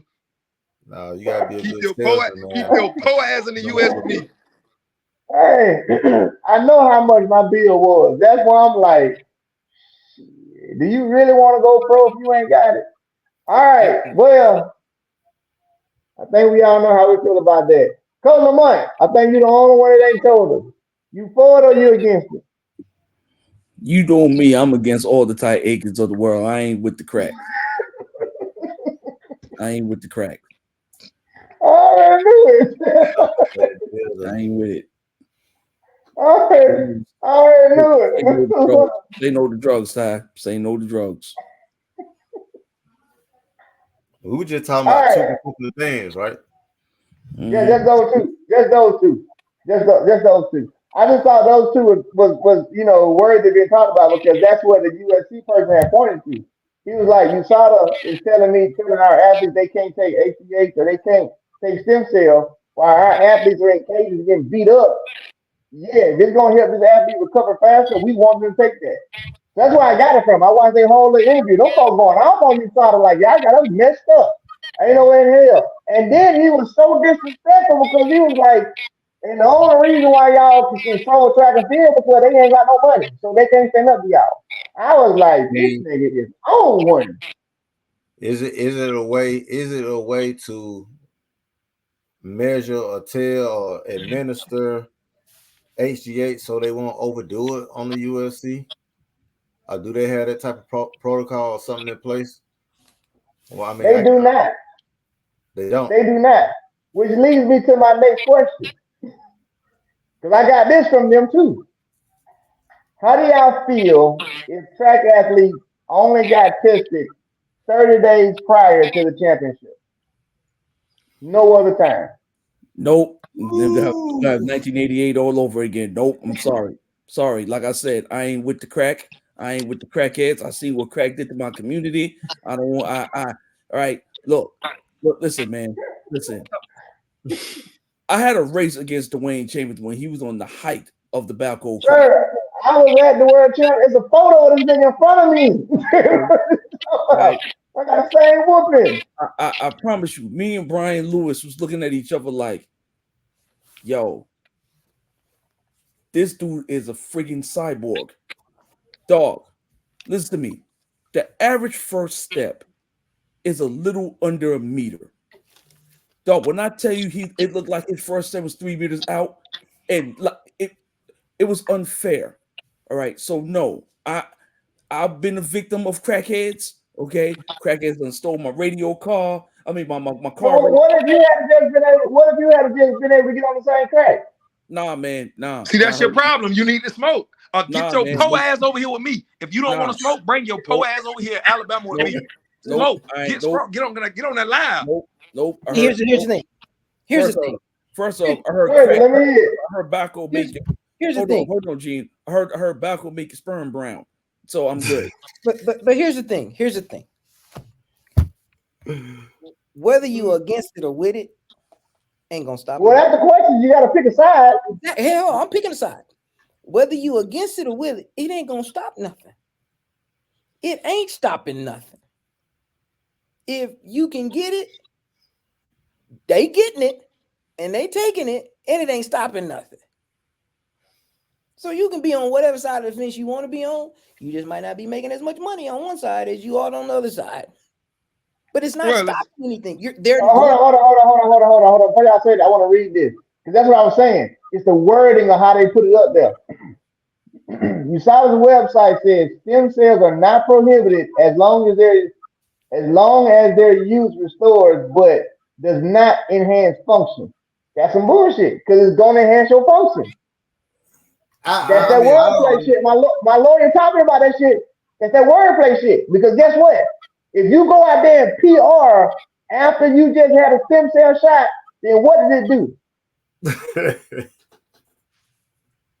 I told y'all, I was like, no, they got it worded funny.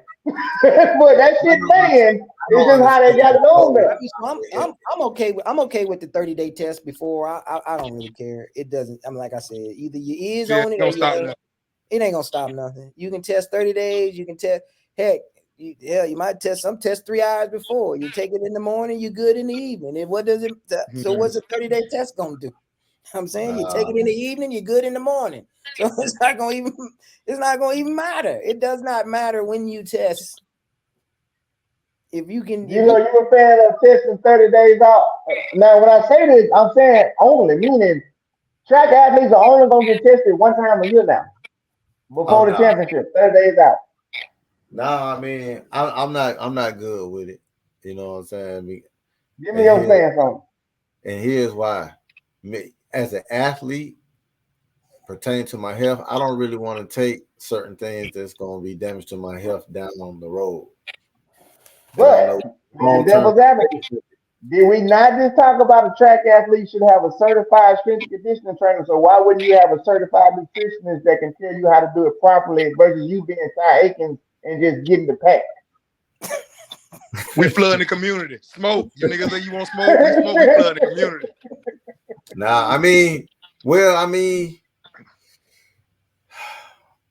you have a certified nutritionist, yes, and they tell you what's good and what's not. Yes, okay. Because you can put an Ocean 11 or Ocean 12 with the right nutritionist.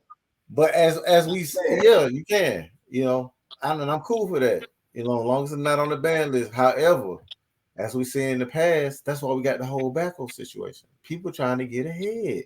They gonna do whatever. They were taking THG. So what if you be Xing them out of getting ahead if there is no getting ahead no more? Bro, no. If you only get tested 30 days out, how can anybody get ahead? Listen. Only thing you gonna do is I need y'all to understand. I need y'all to understand what Ray is doing here. How can you get ahead though? Ray has been feeling some kind of way since 2016. You only taking one test. Hold on. So you saying that one test 30 days before, and then what about in competition? Don't test at all? Listen, I'm gonna say it again. Just like UFC, just like all the rest of them, you only getting tested 30 days prior to competition. Meaning 30 days before the World Championship is when you'll get tested. 30 days for the Olympic Games is when you'll get tested. No other time throughout the entire year will you get tested outside of those 30 days.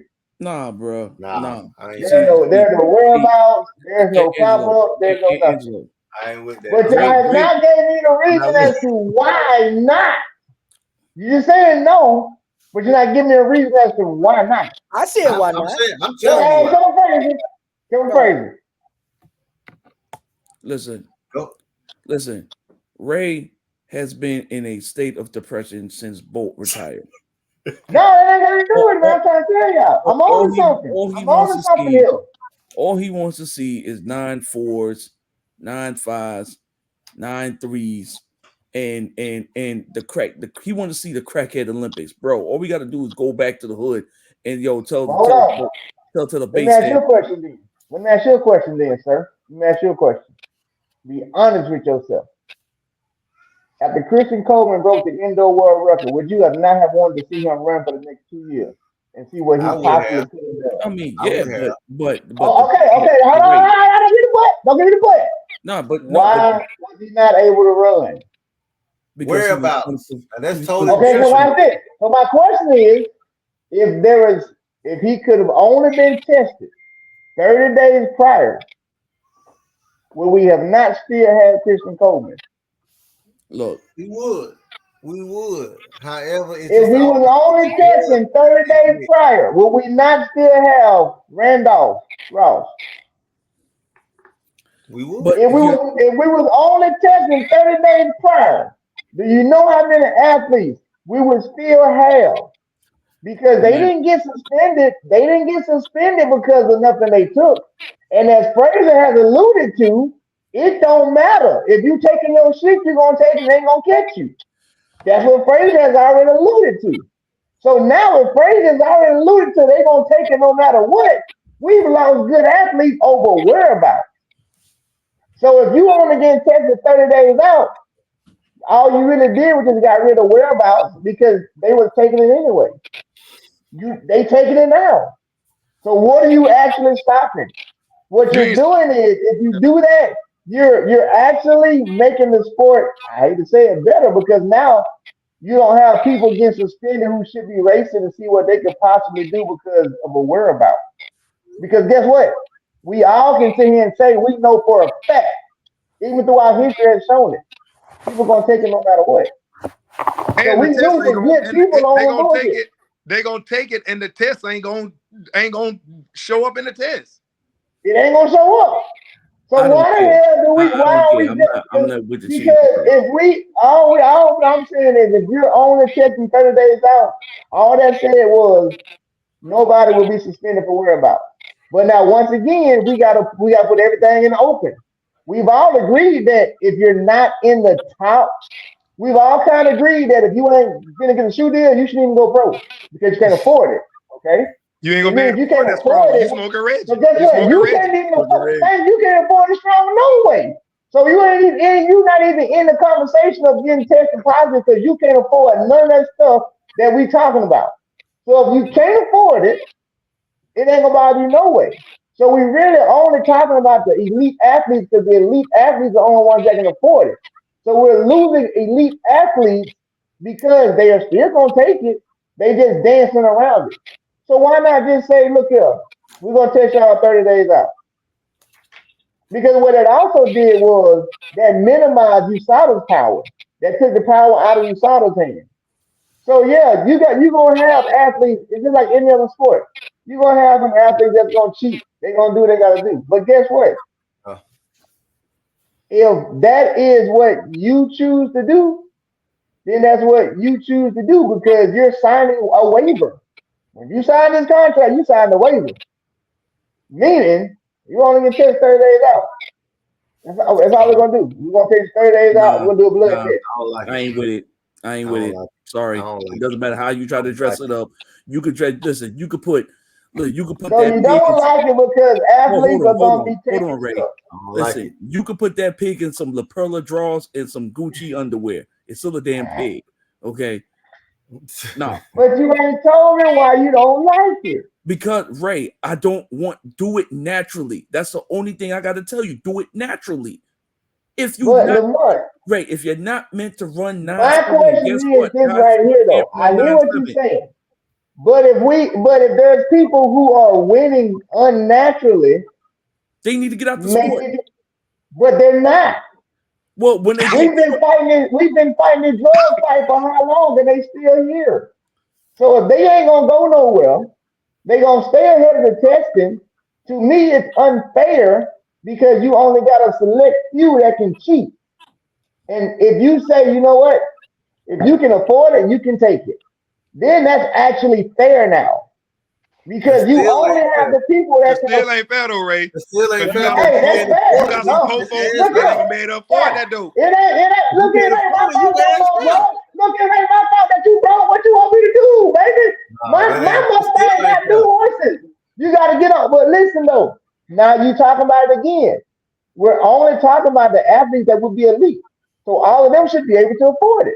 Because again, we just said you shouldn't go pro if you ain't got a contract. So guess what? If you got a contract, you should be able to afford the same shit that they getting.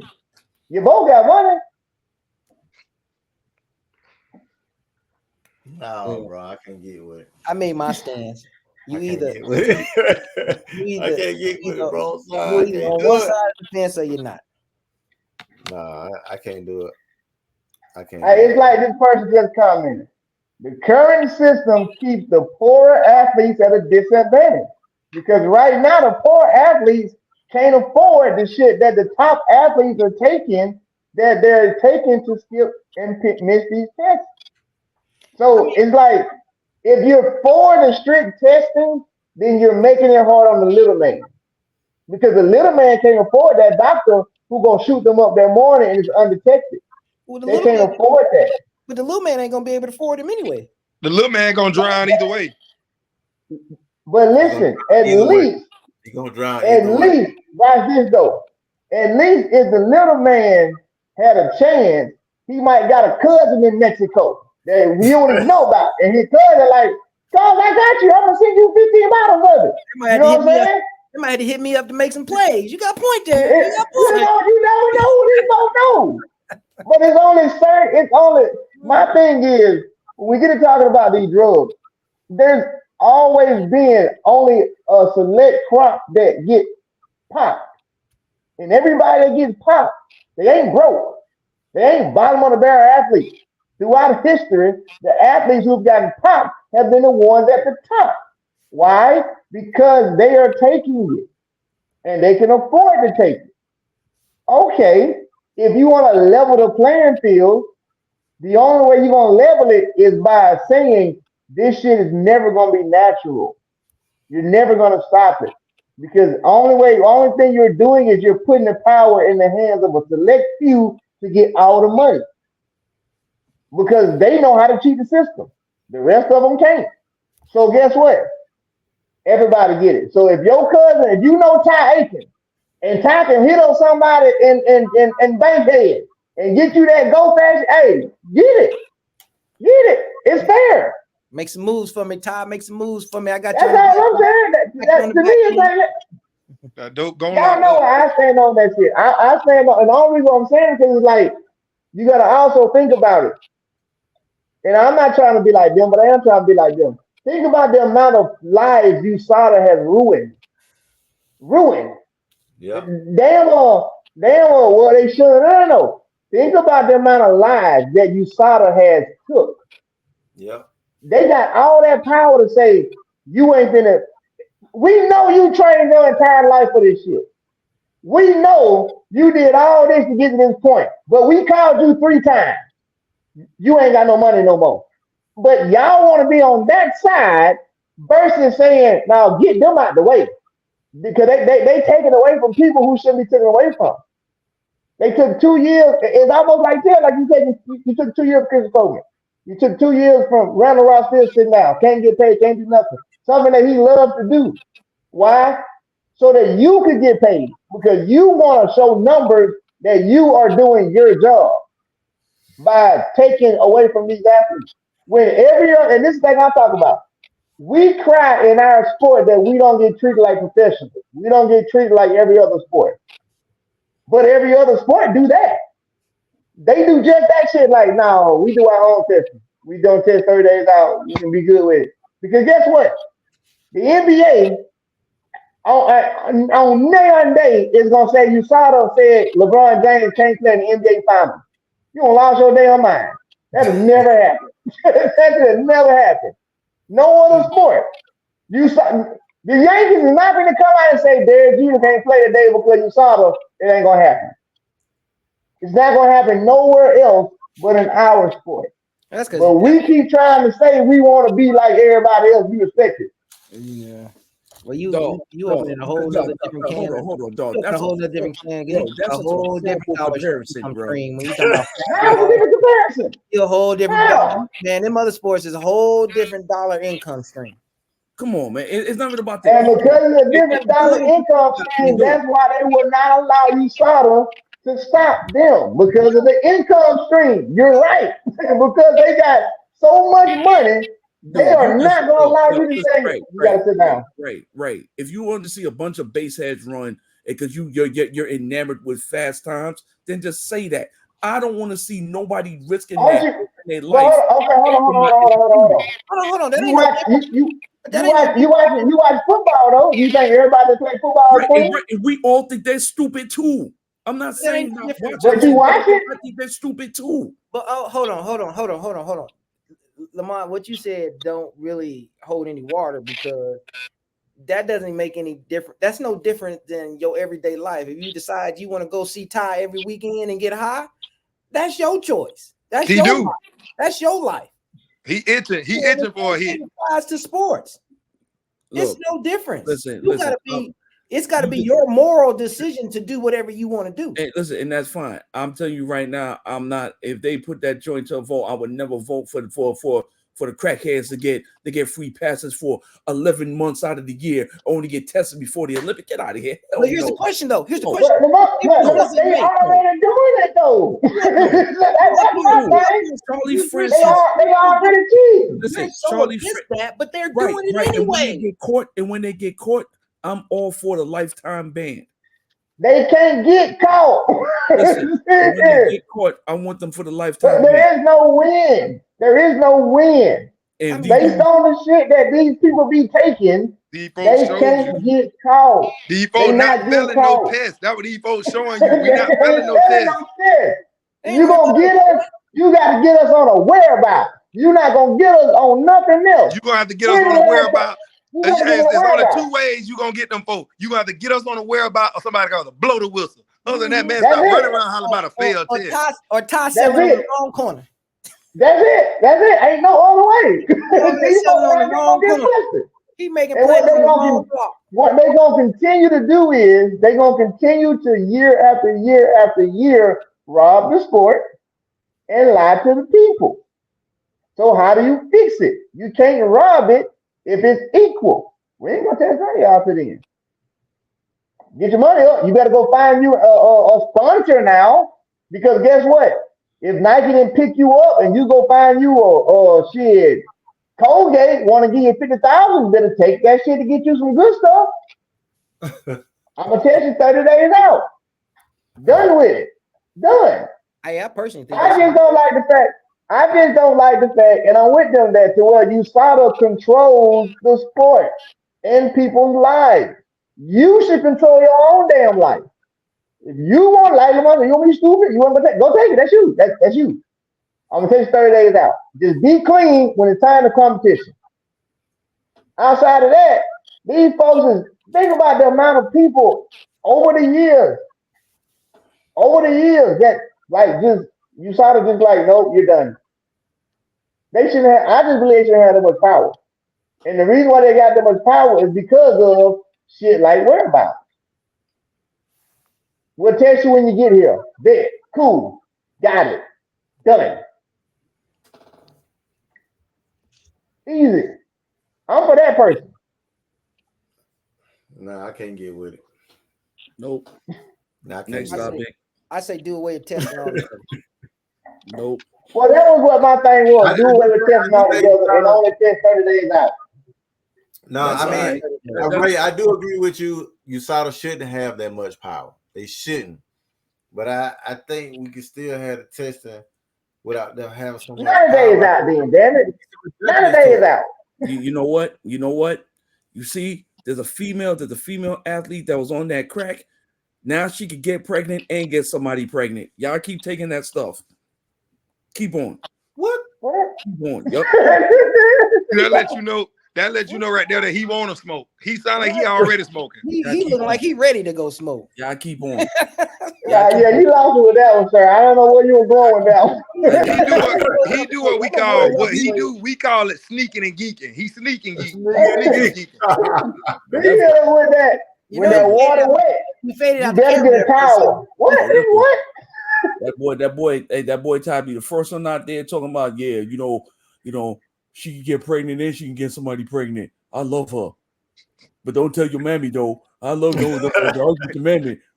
You know what? I would love it because I'll make sure I benefit. I'll make her marketable and make money off it. See, that's what I'm telling you. You gotta start looking at this stuff. You gotta start looking at this stuff. I know you is. Okay, you nasty son of a Auburn. Okay. First of all, hey, this conversation going way different direction. We going way to left field, right field, somewhere. Oh my goodness. And that's why I left that topic for the last topic of the damn show. Because I was like, you know what? I just don't think that we all gonna agree on this one. I just don't think so. I'm for it. 30 days out, damn it. 30 days out, the World Championship, 30 days out from Olympic Games, that's when we're going to test you. Outside of that, we ain't going to leave you alone. Well, That'll do for Mayweather. Yeah. Outside of that, we leave you alone. All right, just make sure, what y'all tell y'all cousins when they get ready to come over on Sunday? Make sure you sober when you come to Bitmore house. You be drunk every other day of the week. Make sure you sober when you come to Bitmore house. All right. When you come to church, make sure you ain't high. All right. When you come to the competition, make sure you're clean. That's a simple world. It's a simple world. Like, just let the world be simple. Like, yeah, let it be simple. Let's leave it alone, man. Leave it folks alone. I'd love to have seen Christian Coleman still running out of here for 2 years. for damn whereabouts. Right when he going breaking records, now you got to sit him down for 2 years. Again, that's equivalent to if dang on Tyreek is on record to break the receiving record. You think that the NFL gonna say, "Oh, sit him down because we found he went at home when he was supposed to be at home"? What? Bye. Click. Suit up. We'll see you Sunday. Boy, that's too much money involved. And I think once we can do something like that, it'll be done. Well, I'm gonna tell you now before we get off of here. That's what we thinking about doing with 1 versus 1. I'm just gonna put it out there. That's what we thinking about doing because we feel the same way UFC feels. They shouldn't be able to come in here and mess with nothing that nobody likes. You can't do that over here. All right. You're thinking about going the whole other route with the same drug testing company that UFC went because it makes more sense. It makes way more sense to where if I'm about to put on a race and it's you versus you and it's 100,000 for you or 50,000 for the winner, I don't look. You're gonna get tested 30 days before competition. Done deal. Money saved, everything. Because at the end of the day, people just want to see competition. That's it. Yeah, people want to see the best versus the best. Point blank, bottom line. So on our side, we gearing mostly toward that way. Like if you're doing a 1 versus 1 race or anything we doing, we're gonna take you 30 days out. Because ain't nobody got time to be, well, put your whereabouts in and well where you supposed to be at and you man, look here. Show up so we can goddamn get paid. Anyway, that's it. Show up, do your job, get your money, go home. Like every other professional sport. Tennis do the same thing. Track and field is the only sport to where we do all this crazy popping up. No other sport does that. Golf don't do that. Tennis don't do that. UFC, boxing don't do that. Football, basketball, no other sport does that except for ours.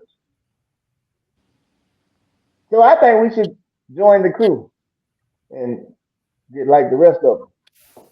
You got to think about it. You got a point. You got all them other sports that's getting the money. They got a certain way they operating. They got billionaires and people like that behind them.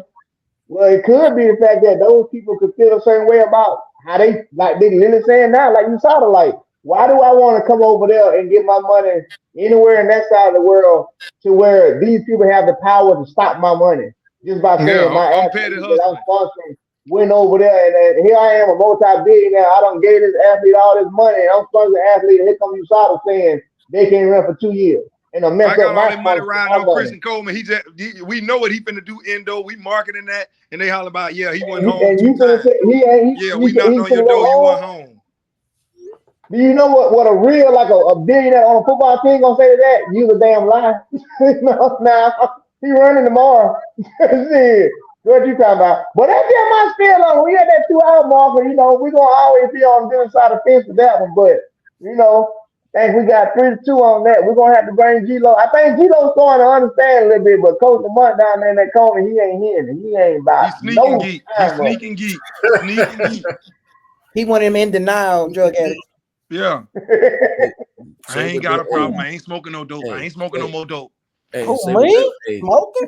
Hey, say what the hell you want.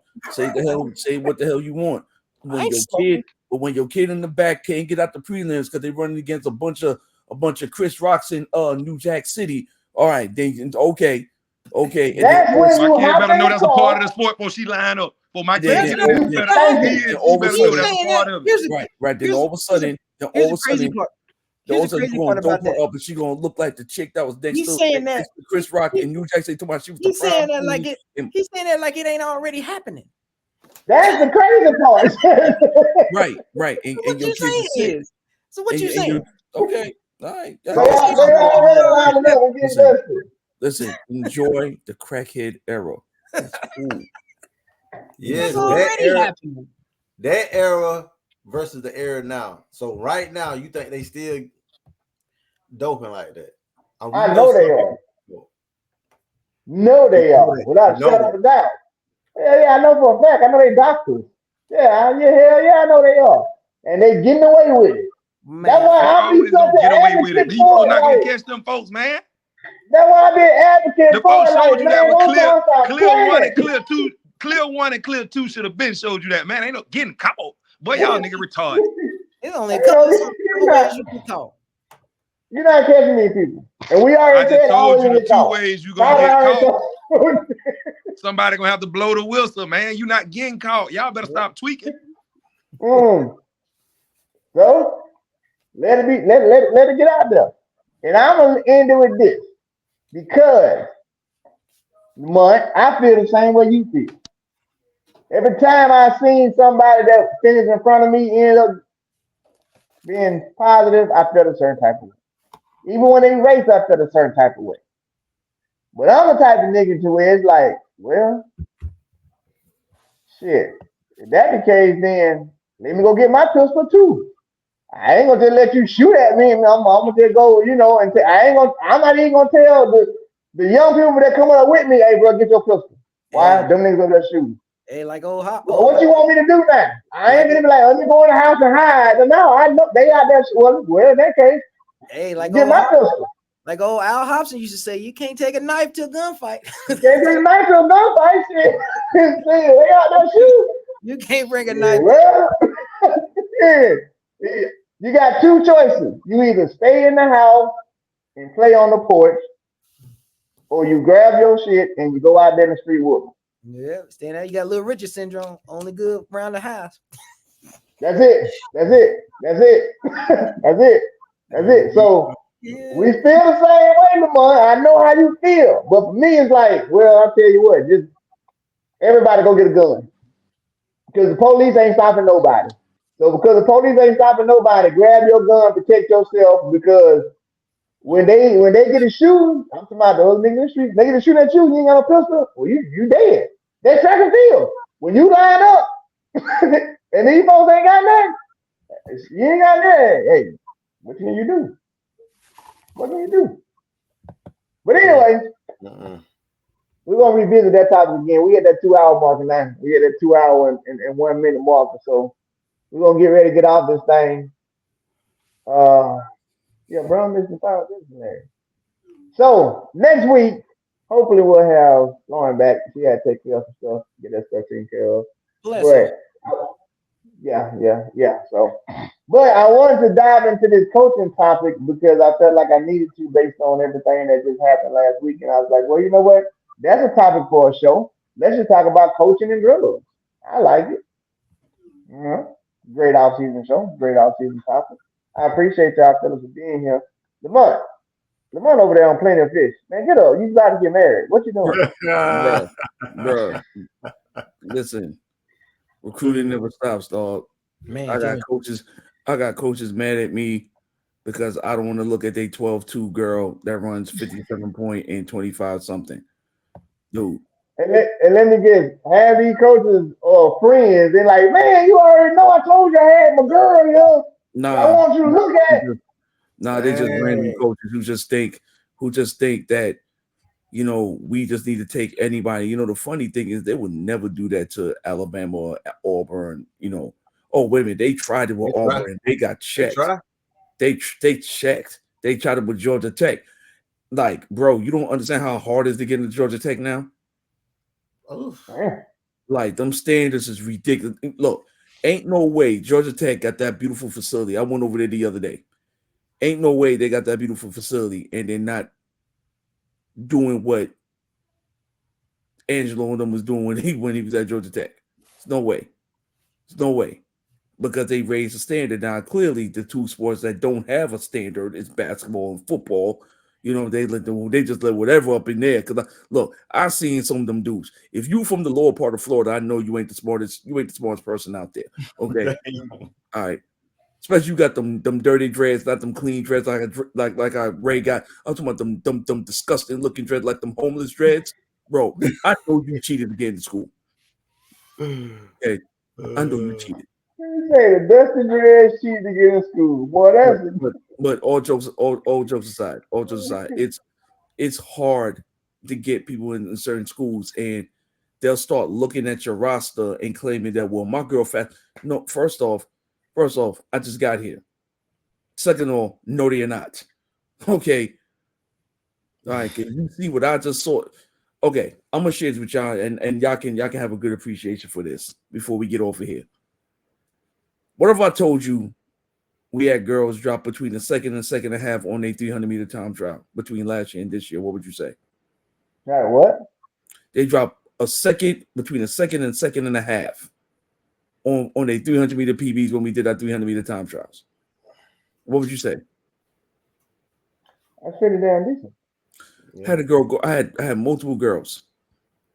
Last year they ran 40 point. This year they all ran 38. They all ran 38.6 or faster.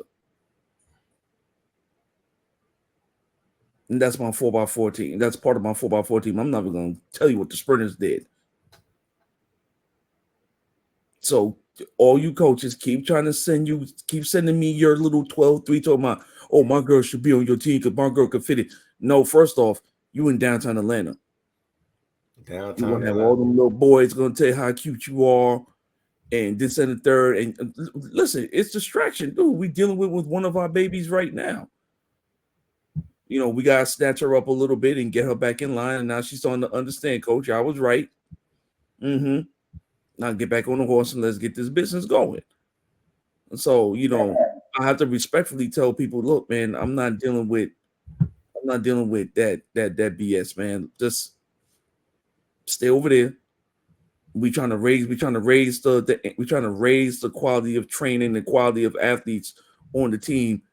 Then I can take a risk on taking a developmental kid and say, you know what, bring them on. We're not paying for them, but you could walk on, and then you could earn your money when the money's there. I can do that, but right now, bro, when you just get here, man, you gotta set the bench, man. You gotta set the mark, you know. And that's one thing people think that we just be ignoring. No, we're not trying to ignore you, but we got a standard. We let anybody in, it becomes a free fall.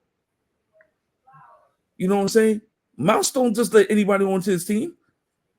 You know, I know for a fact, boy, that 97, 98 Georgia Tech team, listen, it was 30 degrees up there. And them dudes won the 4x4 in crazy fashion. And if it was 50 degrees, they probably would have ran under 259. Yes, and them dudes out there running like madmen. In them heavy ass Reeboks, okay.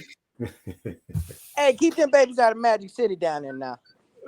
No, you know the funny thing is, none of the kids go to strip clubs out here, which is good because strip clubs are so normal. Like, yeah.